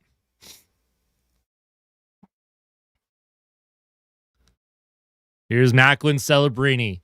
His first ever Olympic Games as a 19-year-old, the youngest forward for Team Canada, is going to skate in on his forehand. Backhand, forehand, and he scores. Macklin Celebrini with his third goal of the tournament gives Canada a 4-goal lead. Good for Celebrini, his third goal of the tournament as well. Super happy for the kid. That's incredible, man. He is making the most of this opportunity, and you absolutely love to see it. Sharks fans, you are so lucky, my friends. The future is bright for San Jose. The future is bright for Macklin Celebrini. The future is bright for Team Canada.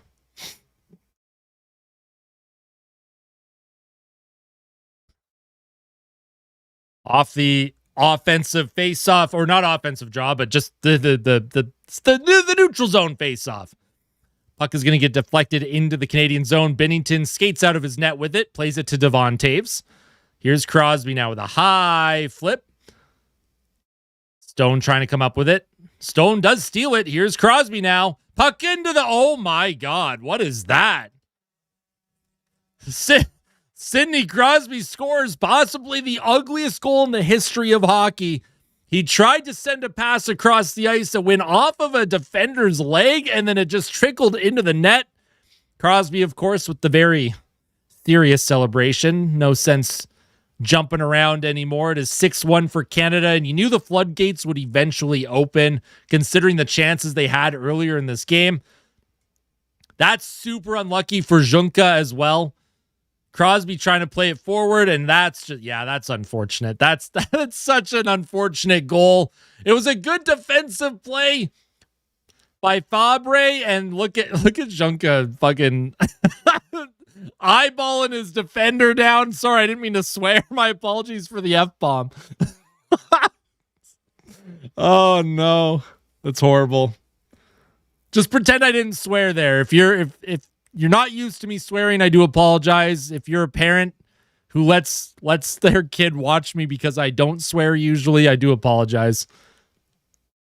Here's Horvat now with the puck. Canada in on the forecheck. Reinhart. He'll give it to Horvat. Horvat to the point. Theodore across the ice. Sanheim keeping the cycle going. Seth Jarvis trying to grab the puck now.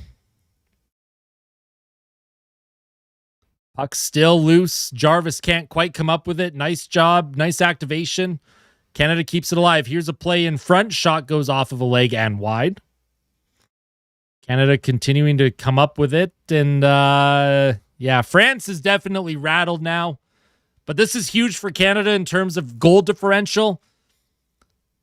Depending what the score, and like if the score were to finish 6-1, then Team USA would have to beat Germany by 8 goals. They would have to have a goal differential of 8 or more, I think, to finish first overall. My ears are burning. I'm so sorry, Hamar.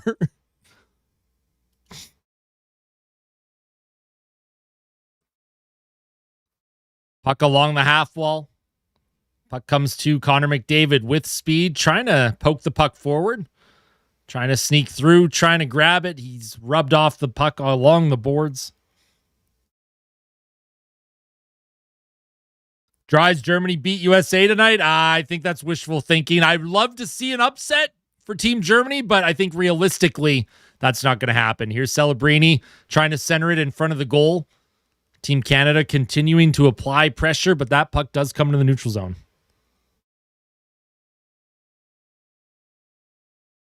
Kids hear worse at home. It's possible. I try again during live streams. I do try and keep the language to family friendly, right?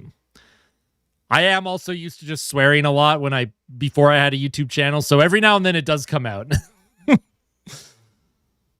Puck played in front of the goal. End of the second period.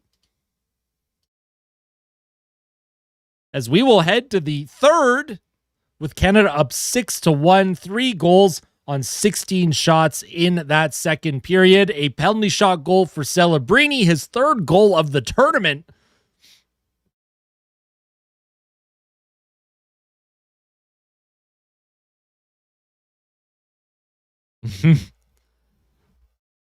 Lots of hockey to be played, though, not only in this game, but just moving forward. I am happy, though, that Canada is now winning at the rate that I think a lot of us assumed that they would. They started to bear down on some of their chances, so. How worse would the Oilers be if the Oilers traded for Binnington? Oh, I mean, Binnington's played good in this tournament so far. Maybe being in St. Louis mentally for him just isn't fun at the moment. But I know Binnington, I think he had Edmonton like on his no trade list, as in he didn't want to come to Edmonton. That's what I've heard. That Binnington did not want to waive to come to Edmonton.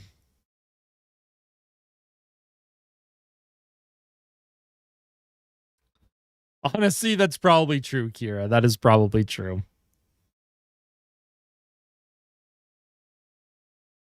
I like Freddie Anderson. I think his issue, at least for me, is his age and injury history. But I like Freddie Anderson.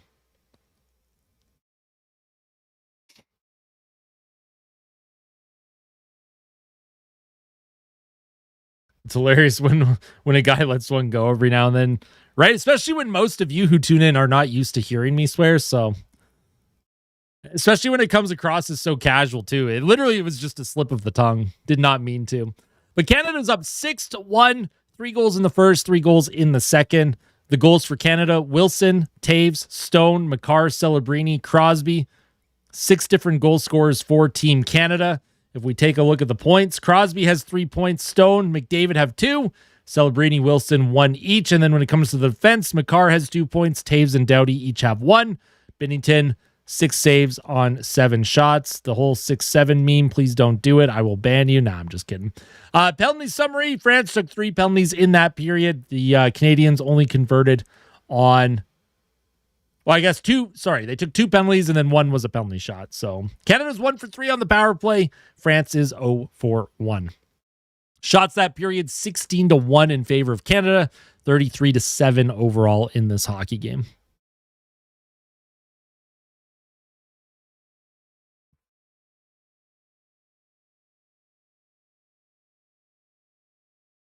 Game 3 crash out was like, oh my God. Yeah. Hey, and then Stu followed that game up with 2 consecutive shutouts against Vegas. So I looked like a dummy having a crash out.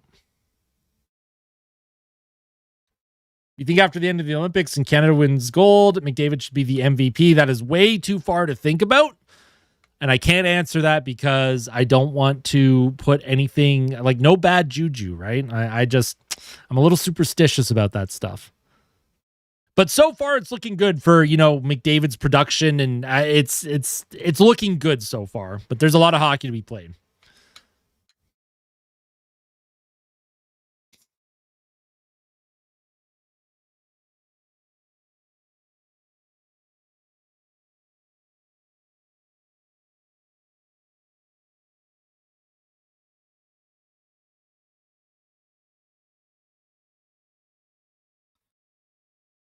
He might be. McDavid could be kind of.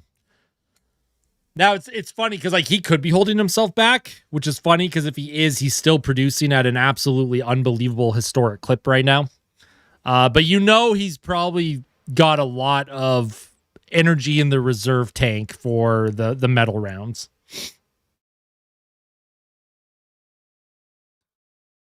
Gonna go ice fishing. Hey, good luck and have fun with the ice fishing. It's supposed to get very cold where I live soon and a lot of snow by Tuesday night.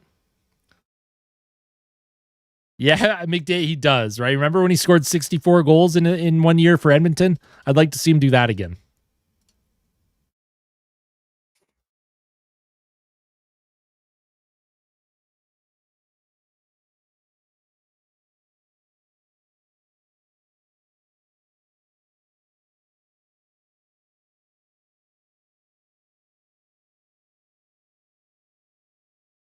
But that just shows how good of a player that Connor McDavid is, where he still produces an elite level of goals and assists and points. And the fact that as fans we're like, he passes too much, like that just shows how good he is.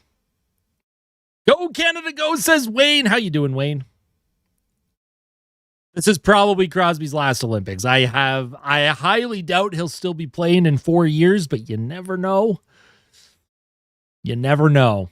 But this is likely his last Olympics. No, McDavid, he still has 2 years. He still has 2 years with Edmonton after this one. Minimum. He'll re-sign as well. That short-term 2-year deal at $12.5 million a year was definitely to give the front office extra cap space to try and, win a Stanley Cup like literally right now. But I do think he'll re-sign after those 2 years. I could see Crosby being a coach or a consultant or helping put together the next Team Canada team. Absolutely. That's what Wayne Gretzky did, right? In 1998. That was the only Olympic Games he got to play in. And then he was part of the management team that put together the 2002 team. So I could see that happening with Crosby. Pretty similar situation. If Crosby plays in the next Olympics, will he still get crowned captain? I do believe so, yes.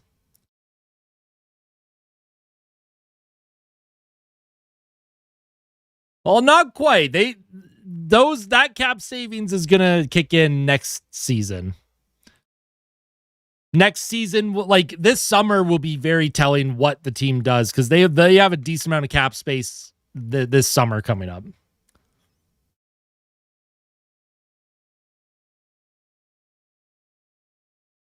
Yeah, the Oilers, they are the third most profitable sports franchise in the world.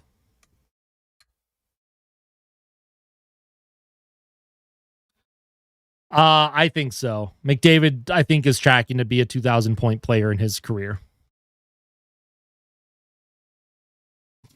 Boom. I agree, Epiphany. Yeah, good night for Sid. Good night for Connor. Celebrini as well with that penalty shot goal. Hey, whoa, why are Leafs fans catching strays? What? Poor Leafs fans, come on. We're better than that. The Leafs have their own things to worry about. As an Oilers fan, I don't even think about what's going on in Leafland.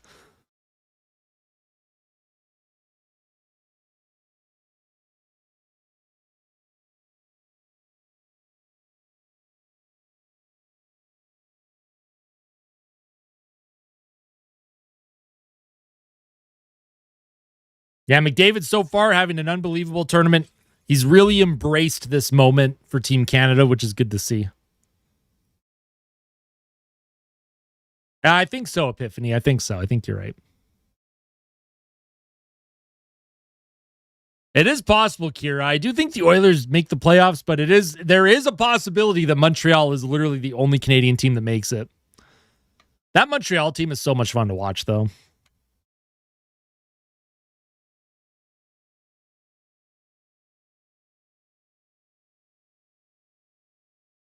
Matthews looking like a 45-year-old on the ice. Yeah, he's not like I don't think Matthews. I watched that US game against Denmark yesterday. I thought Matthews had some good looks. I thought he looked good, but he still just doesn't look like something's going on with Matthews. And this is going back at least a year now. But because like 3 years ago, Matthews was like on just a ridiculous level, almost had 70 goals in a season. I'm not sure what happened there. Nah, he won't go to Toronto. I don't think so.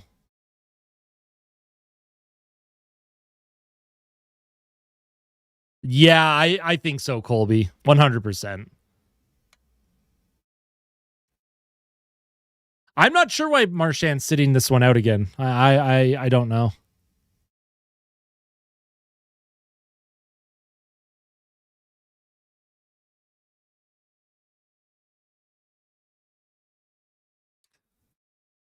All right, folks, I'm going to take a quick 5-minute break. Once again, I'm going to rest my voice here.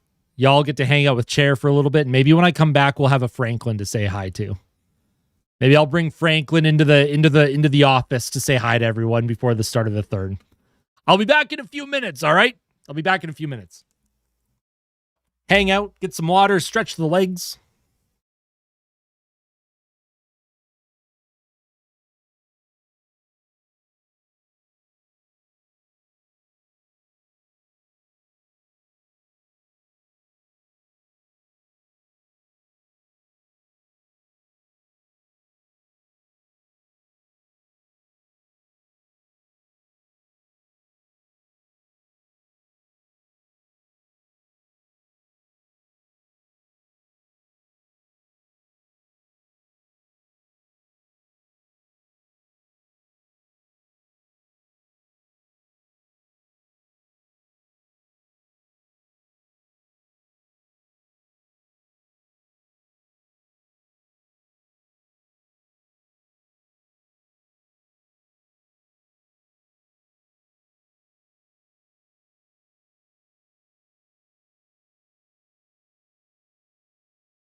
All right. I have brought a Franklin to say hi to everybody. Franklin, say hi to everyone. Hey, you want to say hi? What do you think, bud? What's going on?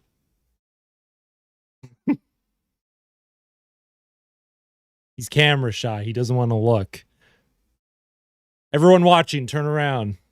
Then he'll be able to look at all of you.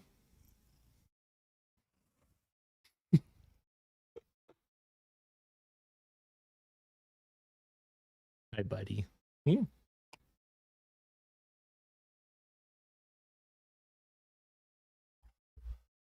Hi, bud. Franklin, what's up, bud? What are you doing? Franklin is an absolute unit. He's on a weight loss journey. He's gonna get there. I promise. Hey.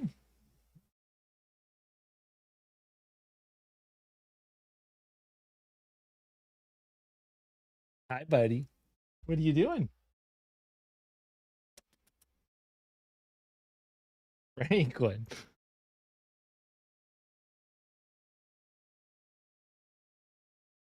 He lost 10 pounds. Yeah, we're trying to get Franklin down quite a bit too. It's insulation, right? He's plush. I call him plush. Third period is about to start. Fleecy with the $2 super chat. Franklin can take the world over. Oh, trust me, he would if he could. He would make cat treats free for all cats. Franklin could absolutely score more goals than Frederick. Hey, bud, what do you think?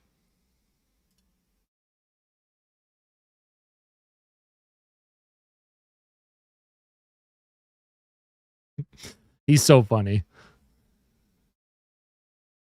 And Canada scores. Literally 20 seconds into the period. Connor McDavid, and he doesn't look happy about it. Doesn't look happy about it for obvious reasons. You're up 6 goals, and that is McDavid's 9th point of the tournament, his 3rd point in this game.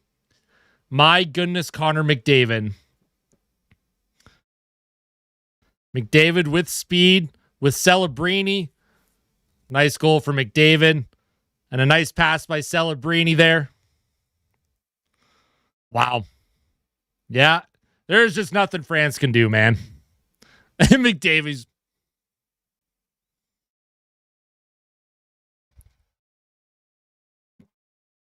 Ah, look at that fan with the baby. Oh, that's adorable.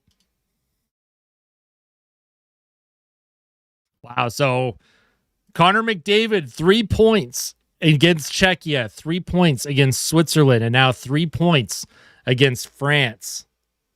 But McDavid knows that this game in a vacuum does not matter. There's a much bigger goal in his mind. But Connor McDavid, obviously, he's doing what he's supposed to be doing right now.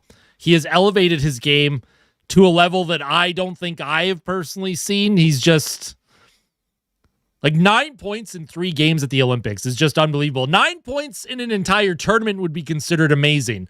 He has 9 points in 3 games. We haven't even got to the medal round yet. That's crazy, man. But yeah, there are obviously bigger fish to fry. You are right.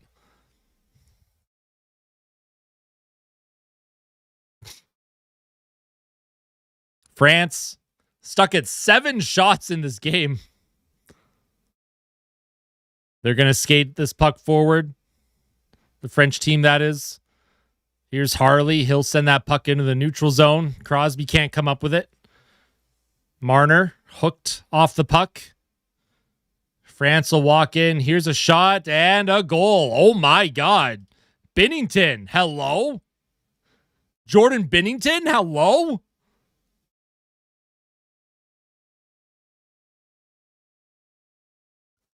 So Trail, number 77 on Team France, makes it 7-2. And because goal differential matters, Canada's got to score a couple more here, at least in my opinion. Just a slap shot that beat Binnington clean. Maybe Binnington should make a save there. Wakey, Binnington. Oh, went like through his arm. Through here. Oh, boy. Not a good goal against.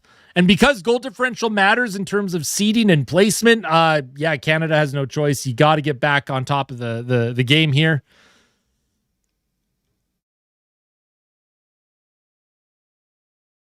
And Team France makes it a 5-goal game. Puck off of a leg, shot in front. Puck is in under his leg. He kind of looked awkward on that one, too. Jordan Binnington. First shot he faced in quite a while. Beats him. And then the second shot he faces here in the third period goes under his pad, and he didn't quite know where it went.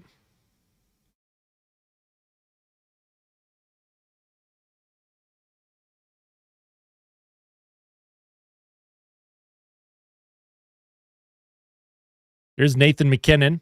He'll take the face off in the defensive zone, and then it'll be skated up. Here's Makar with a shot and a good save. Makar probably could have walked in. He had a little bit more space there, but... Oh, and Makar with a giveaway, but Canada has a good support here. Good back pressure. Devon Taves trying to play it up the half wall.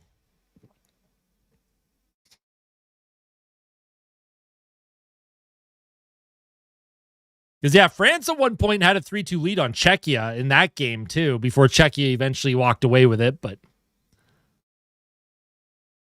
here's Gallet. Here's Texier. Sends the puck deep into the Canadian zone. Binnington will leave that for Parayko. McDavid looking for a pass from Parayko. McDavid chips it forward, not icing. McDavid plays it around the boards. It's going to be kept in by Wilson. Sanheim sends it down low to Connor McDavid. That's just the rules in IIHF hockey, KNG. Goal differential matters when it comes to placing and seeding. So, like, if USA beats Germany today, they'll be 3-0, just like Canada, and then it comes down to goal differential on who finishes first overall, and then who gets the more favorable matchups moving forward. They use goal differential in international hockey. In 3 games played, Connor McDavid has 2 goals, 7 assists, and 13 shots on net. Yeah, Franklin. Hi, bud. Yeah, Franklin's hanging out. He's actually going to stay on the cap bed. That is not a usual sight for him. Off the face-off, Horvat. Harley. Sorry, that wasn't Horvat. It was Crosby. I don't know why I said Horvat.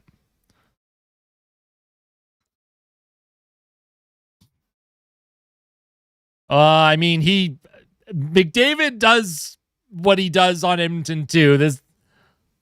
We'll see. Here's a shot on Binnington. That's sent into the corner. France continuing to forecheck here. Canada kind of stuck in their own zone at the moment. Shot towards the goal. That deflects high.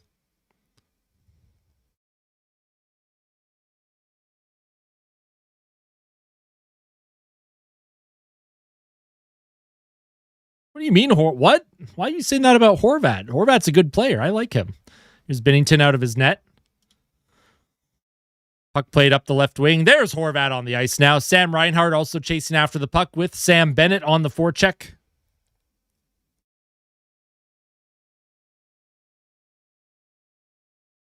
Puck along the boards now in the French zone. Shots are 36-10 for Canada. The score is 7-2. Bennett, Theodore, Horvat trying to come up with it. Bennett gives it to Sanheim.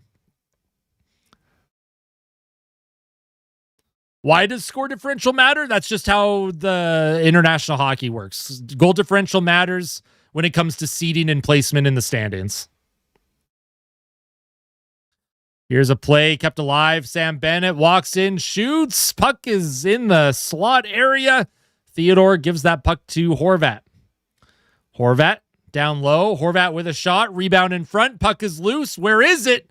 Reinhart plays it back to Theodore. Here's Theodore down low. Sam Bennett. Here's a one-timer. Rebound in front, and Horvat scores. Bo Horvat Makes it an 8-2 lead for Team Canada.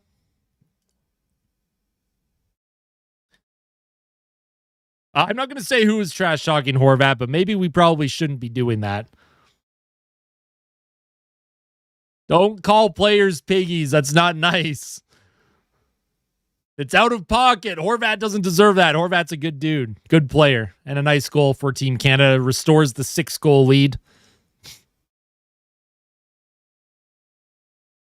Goal every 4 minutes would be a good rate.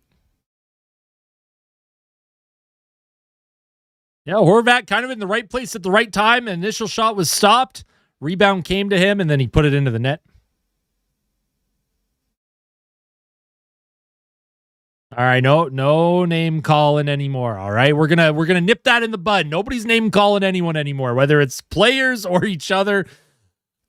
That is enough, folks. France brings the puck into the Team Canada zone. Just say no to the Kachucks. Exactly. We'll say no. We'll say no to the Kachucks. Here's Nathan McKinnon now. Shot towards the French goal. That's stopped. Sent into the corner. Picked up by Makar with a short side bid, and that goes off of a stick and out of play.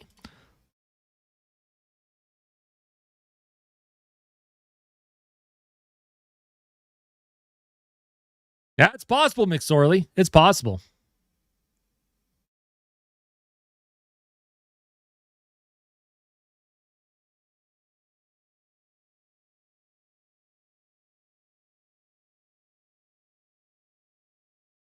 Has to feel like meat being tenderized at this point. Oh no.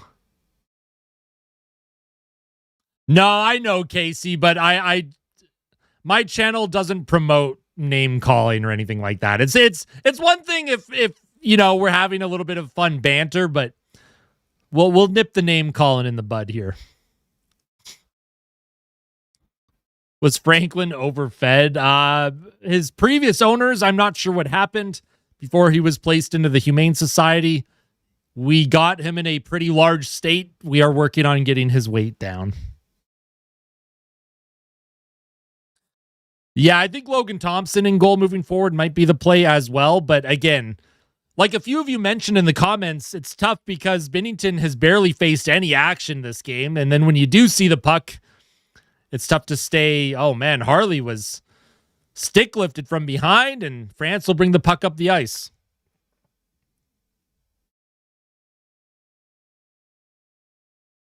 You okay, Franklin? Franklin with a big burp or something there. I don't know what that was. Puck comes out in front. Binnington's going to hang on to that with 12:56 to go.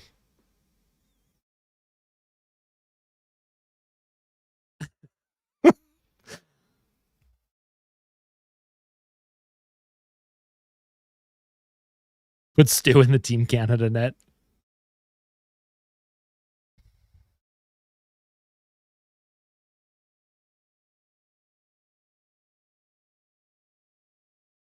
This McDavid guy is just insane, right?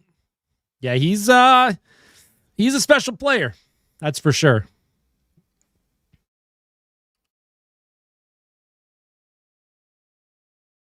Well, I think because Binnington is considered their starter, like you got to keep rolling with him because you can't have him sit for too long.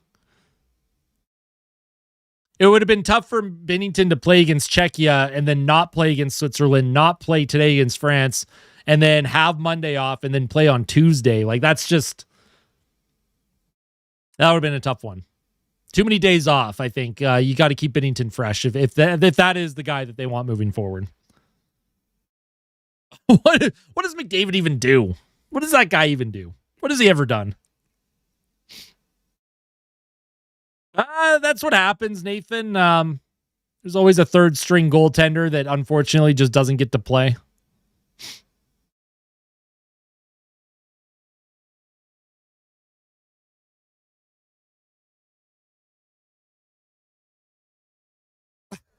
Zero puck knowledge.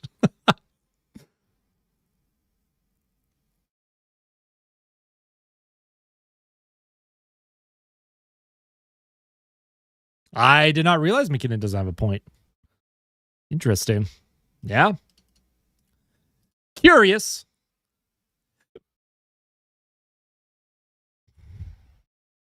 I agree with you, McSorley. We're very lucky to watch Connor McDavid. And as an Oilers fan, I mean, I'm lucky I get to watch him every single game. There's a lot of fans that don't get to watch a whole lot of Connor McDavid, and getting to exposed to him right now for Team Canada, they're probably really enjoying this. Oh, and here's a play towards the French goal. That probably would have been a high stick.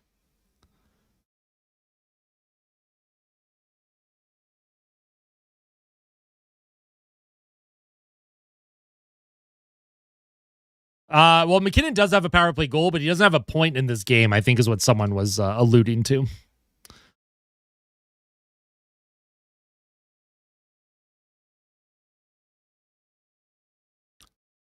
See, it's funny, like, you mentioned Nova Scotia. I would love to live in Eastern Canada. Like, I love Eastern Canada. It's just beautiful.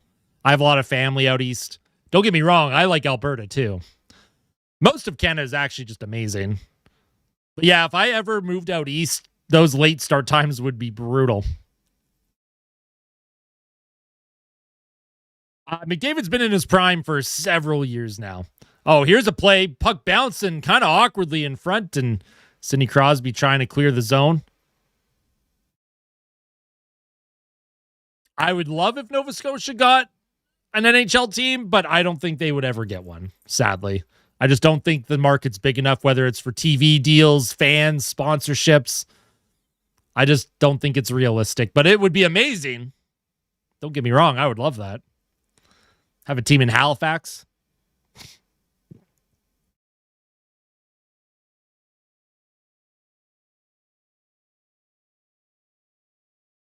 Oh, Fleece, don't worry. Fleecey's just being a goofy little guy. Here's Jarvis in, partial breakaway, and a good poke check by Keller, who's in the goal for Team France.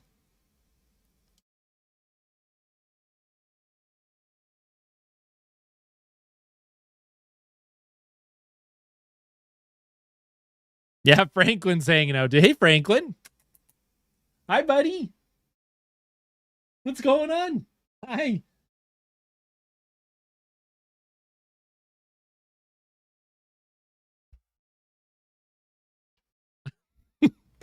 Yeah, Franklin's having a good time.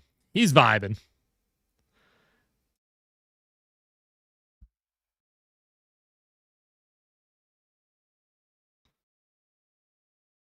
Where are my other cute cats? They are hanging out in other areas of the household.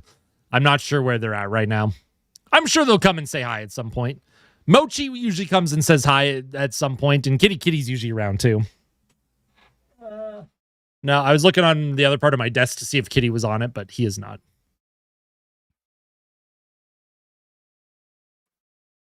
Only Lemieux and Gretzky have more 100-point seasons. Yeah, that's crazy, dude. That's crazy, hey?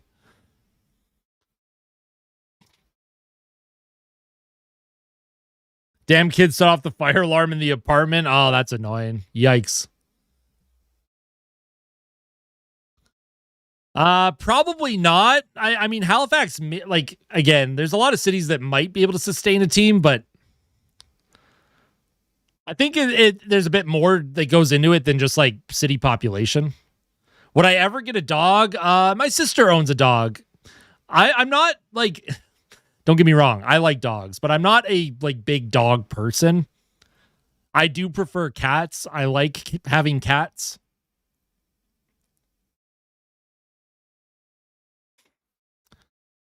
France can't quite get set up in the Canadian zone. Here's McKinnon now. He'll give it to Hagel with a shot, and he scores. Brandon Hagel makes it 9-2 for Canada. And unless Team USA beats Germany 15-0 today, I don't think Canada's chances of finishing first are in any doubt at this point. 9-2 for Team Canada on their 43rd shot of the game.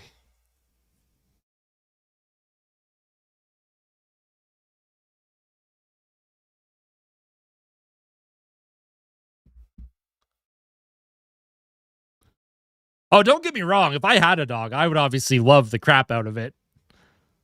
I had dogs growing up as a kid, had cats. My sister's dog is very cute. I'm just personally a cat person, you know?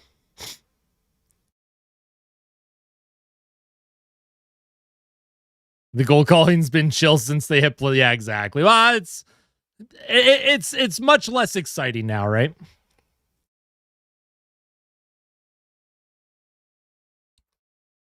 Here's a play in front, just out of the reach of Hagel. Is Canada looking to get a bit more offense here? Here's a shot by Hagel. That hit the goalpost. Oh, and McKinnon was hit hard. Oh, my goodness gracious. McKinnon's down. The French player is letting him know, hey, I hope you're okay. Didn't mean to do that, maybe. I don't know. Canada has a power play coming up here. McKinnon with his head down. Oh, yeah. Took the glove to the face there, Nathan McKinnon did, but I think he'll be okay. That clearly was an unintentional headshot by the French player. He was trying to get body positioning. I don't think there was anything egregious about that hit. Is Paul Coffey back on the bench? No, he is not. There were some rumors that the team might try and bring him back, but I don't think Coffey wants anything to do with being behind the bench anymore.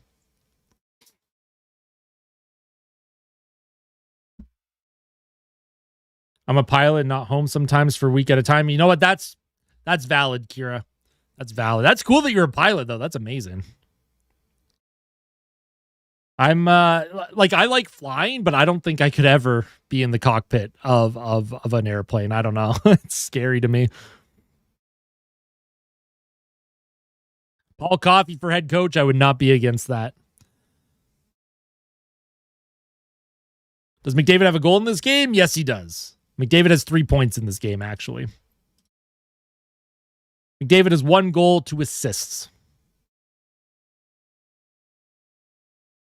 Would I rather the Oilers win the cup or give away McDavid? I want the Oilers to win the cup. I don't know what kind of question is that.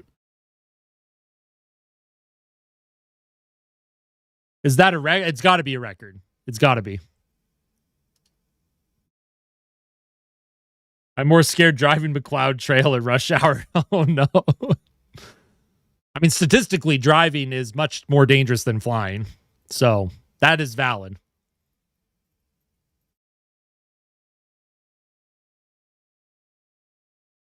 Franklin is head coach. What do you think, Franklin? You want to be head coach? You want to be the head coach of the Edmonton Oilers? Hey, buddy. Hi. No, I don't think he wants anything to do with that. So, video review for a major, I'm assuming, because the contact was in the head. Oh, man. Yeah, that was definitely an elbow. Okay, that angle looked a little worse than the first angle that I saw.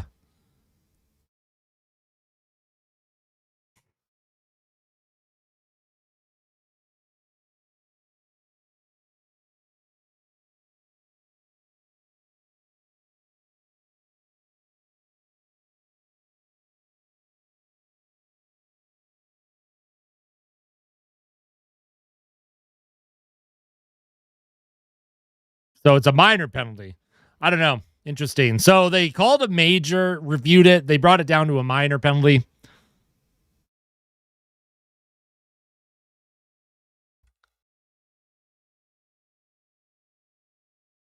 I mean, that is a headshot. I am surprised that it's not a 5-minute major, but Team Canada has their second power play unit out, obviously, with the score completely out of hand. Here's Marner now. He'll play it down low. Mark Stone trying to come up with it. Marner into the middle. Comes to Theodore. Macklin Celebrini with a shot. That goes off his stick and wide. Marner on his backhand. Stone in front. Here's Celebrini. Walks into the middle. Shoots and scores. That is the 10th goal for Team Canada. The second goal for Macklin Celebrini. Celebrini, he just picked his corner, and Marner's having a conversation with Celebrini. They're having a smile as they skate to the Canadian bench. It is 10-2 with 8:13 to play here in the third period, as this game is obviously, I mean, it's been over for a while, but nice goal for Celebrini. The goaltender came way out to play it. Good poise by Celebrini, though. He just gets into his spot, picks his corner.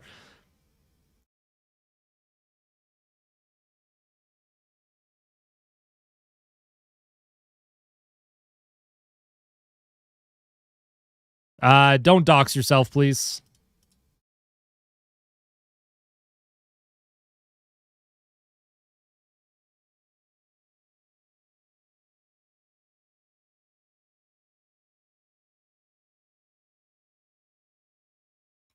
Give the backup goalie some time.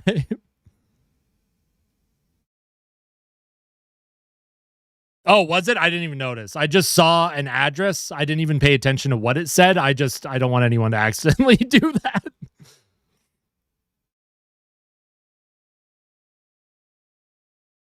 I was trying to be quick on it. And also, sometimes you just never know, right? Sometimes kids post things that they shouldn't post on the internet. But yes, now that I have gone back to that message, yes, that is that is the address of Parliament or the Prime Minister. That's funny. Here's Sanheim now for Canada, trying to get the puck in deep. 7:27 to play.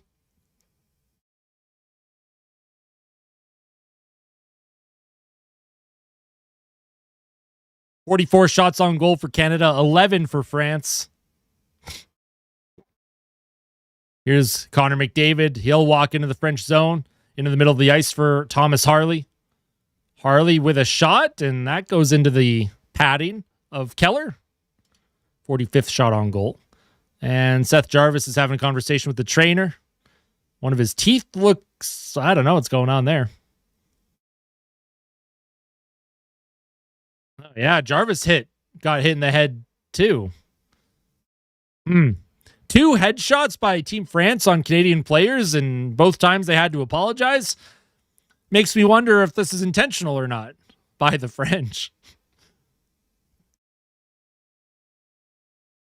Offensive zone draw. McDavid does not come up with it. And whoa. You're not allowed to fight in international hockey, right? Wilson did drop his gloves. Wilson's protecting the back of his head. I don't know what the ruling is on this now, because you're not allowed to fight in international hockey, and Wilson's trying to get at him. Wilson's pissed, dude. Wilson's going to get himself kicked out of this tournament.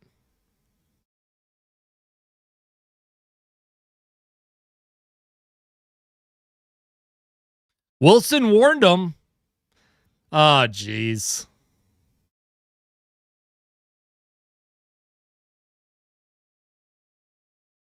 I don't know, man. They're both kicked out of the game, obviously.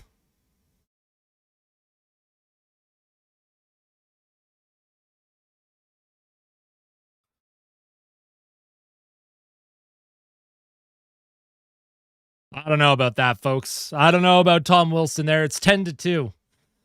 It's 10-2.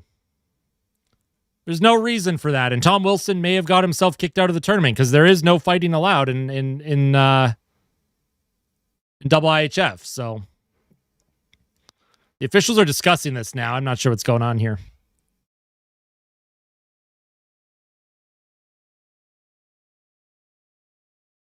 Bring on Hyman. No, because you can't even. If Team Canada suffered 5 injuries, they still wouldn't be able to call on Hyman. Well, as soon as you play a game, the rosters are locked.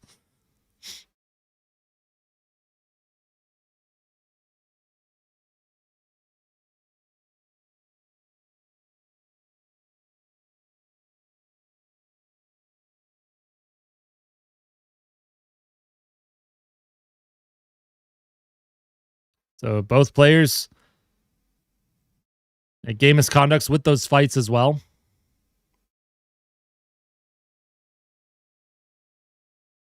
Because, yeah, if this was like... So, yeah, Wilson went after him. A couple shoves, and then... Yeah, and then they both dropped the gloves. I don't know, man. I don't know what Wilson's doing. I don't know why you're doing that. Like, I know it's in response to the hit on McKinnon. Like, I get it. But the response from Canada, by the way, was scoring on the power play. And Crinan apologized to McKinnon and let him know, hey, that wasn't intentional. So Wilson, he'll be suspended for at least a game, I believe, which means he won't play in the quarterfinals. Canada gets a bye to the quarterfinals, but Wilson's not going to play. Is what's going to happen, right?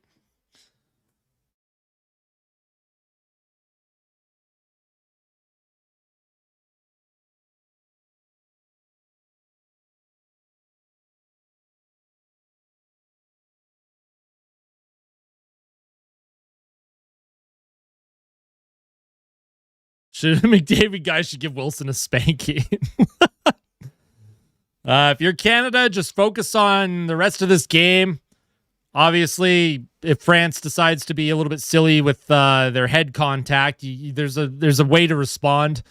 I don't think what Tom Wilson did was the right way to respond. I know why he did it, but double IHF hockey is just, it's different. It's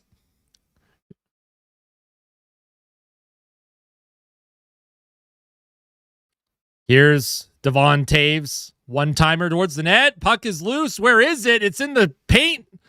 Oh, Crosby can't put it into the net. Couple chances for Canada. Could not convert.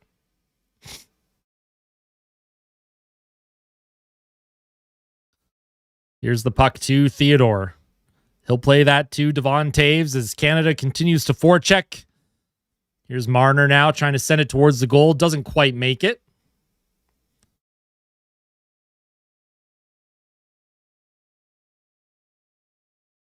I don't know if Canada's going to keep pushing for too many goals here, but we'll see. Wilson had a goal today, and he plays shotgun next to McDavid, so you don't want him getting himself suspended and not being able to play these games.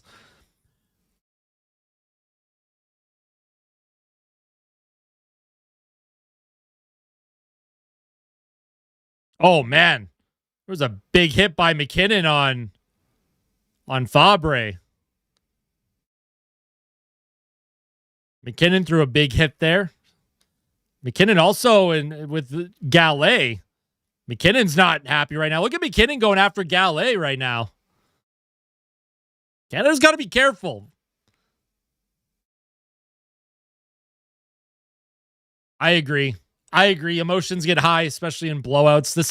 This is one of the arguments to be made why they should not have goal differential matter when it comes to like the standings. But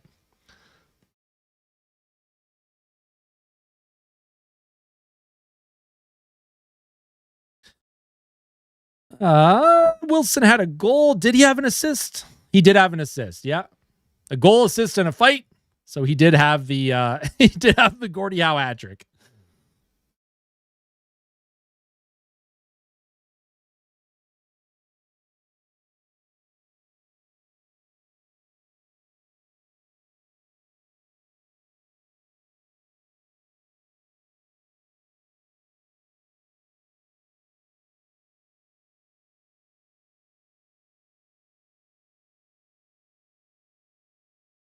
Oh, I have no doubt, Gordon. If Canada meets Team USA, it will get chippy. 100%.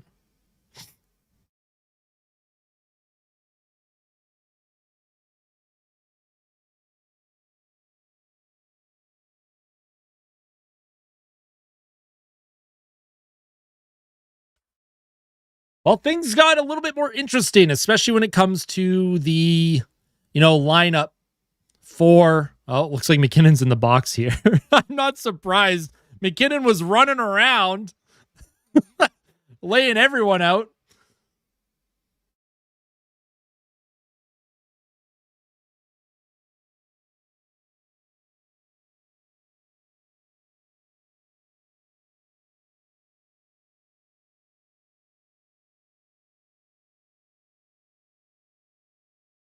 All right. So Canada on the penalty kill. Nathan McKinnon is in the box because he decided to run around and be a little grumpy.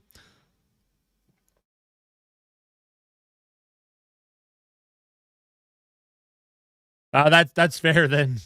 Good to know. Yeah, I agree, Nigel.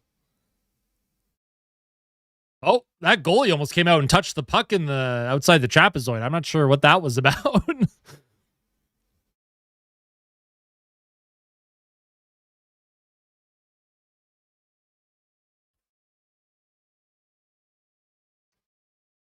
Here's France on the power play here. DaCosta knocked down. Puck is going to be kept alive. Right circle, downloaded to Costa. DaCosta hanging onto it. Top of the right circle. Looking to play it into the middle, just out of the reach of Belmar. And Mark Stone, who has a shorthanded goal in this game, he just sends it down the ice. Yo, Everett with the gifted membership. Congrats to Hamar. Thank you so much for gifting a VIP access membership. I appreciate that.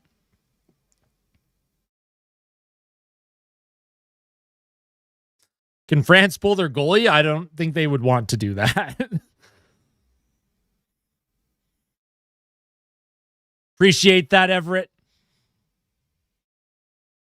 Oh, and here's a shorthanded break for Hagel. Hagel to Horvat, and good defensive play by France. Hey, sounds good, Danny. Thanks for tuning in. Can I gift 5? I gifted 10 a few days ago. I have no more to gift at the moment, sadly. But yeah, I'm with you, Danny. Hopefully nobody gets themselves suspended here. Here's Brandon Hagel to McKinnon across. Makar, shot, pass to Hagel, and Hagel just can't quite corral that puck. He had an open net to put that in. Fleetsy with another $2 super chat. Big win today, absolutely. And the goal differential is huge, +8 today, which means Team USA is going to have to beat Germany by 12 goals, I think, or something, if they want to finish first overall. I do expect Team USA to beat Team Germany, and there's another penalty coming up to Team Canada. As was that Cale Makar took the penalty, I believe, tripping or slashing.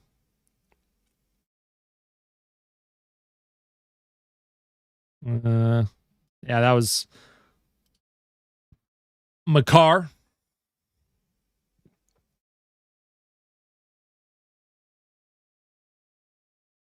Yes, Canada did win their first gold medal of the Olympics today, which is very, very cool. Took a while. Took a little longer than it usually does, but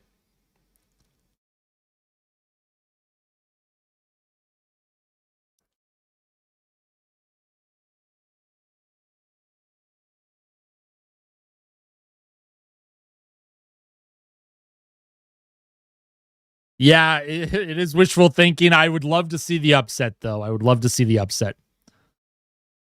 It was in Moguls. It was in a Moguls event. I can't remember which specific Moguls skiing event it was, though. France trying to get another one here. Comes into the left circle. Shot towards the goal. Doesn't quite make it.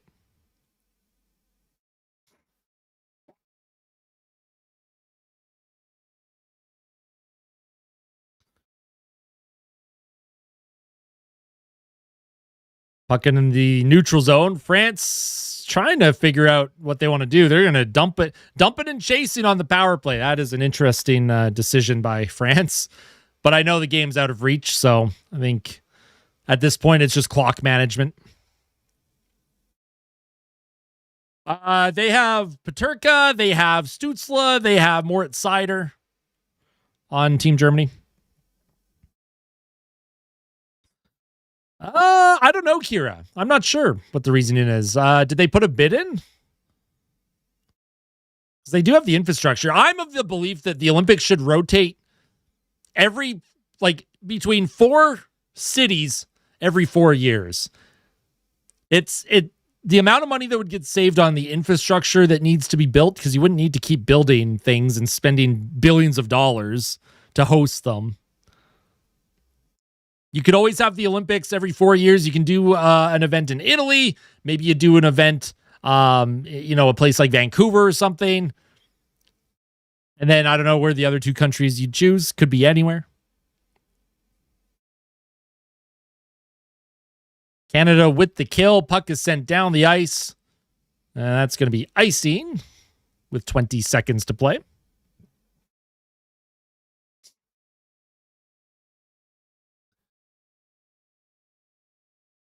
Yeah, I agree, Kira. 100%. Because there's a lot of host cities where they'll spend billions and billions of dollars on building the infrastructure to host the games, and then that infrastructure is never used again. What's up with McKinnon? What happened to McKinnon there? I don't know why he was holding his knee. Hopefully he's okay. At this point, just get out of this game relatively healthy. Hopefully not too much nonsense when it comes to potential suspensions. Here comes France with a late shot on goal saved by Binnington. And Canada will walk away with the 10-2 victory, which should not be much of a surprise here. I did. I mean, Florida and Tampa have been going at each other a lot the past couple of seasons. But a big win for Canada. That is huge for their chances of finishing first overall in the standings. Their bye to the quarterfinals, of course. What day is the gold medal game? Ooh, that's a good question. Sunday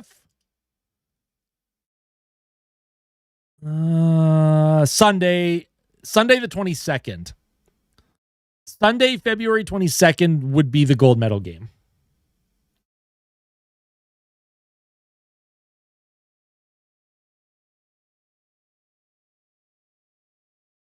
I agree. I think Team Canada needs Tom Wilson. He's an important player for this team. But we are going to head out, folks. Hit the like button on the stream before you head out of here, all right? I'm going to record the post-game fan reaction. There's going to be lots to talk about, obviously, especially with what happened in the third period with some of those hits, Tom Wilson fighting. Not sure I'm a big fan of that decision by Tom Wilson, but we'll see. We'll see. Fire Binners. All right, folks, thank you so much for your support, as always. I got to make sure I give special shout-outs. We had numerous donations today. Fleecy, Danny, Nigel, Mesmer. Thank you, Mesmer, for the $27.99 times 2. Fleecy with multiple $2 super chats. McSorley with the $9.70. And then, of course, Everett with the gifted membership. I truly appreciate that. You were seriously all the best. Make sure y'all hit that like button on your way out of here, and make sure to tune into the post-game fan reaction. That'll probably be up in the next couple of hours. I'm going to get some food, and then I'll record, get that up for everyone, and then we'll see who Canada's going to play next. We'll see who they play next coming up here. Once we know what the opponent is, I will have a good breakdown of the medal round coming up, so I hope you're all looking forward to that. For the last time, Timbit salad does not suck. Argue with a wall. Your taste sucks. I mean... All right. We'll see you soon, folks. Thank you all for your support. Thank you for tuning in. I hope you all have an amazing Sunday, an amazing rest of your weekend. If you're celebrating the long weekend, I hope you have an amazing long weekend. And we'll see you soon. We'll see you soon, folks. Heading to bed after watching hockey. There you go. Thanks for hanging out, everyone. You're the best.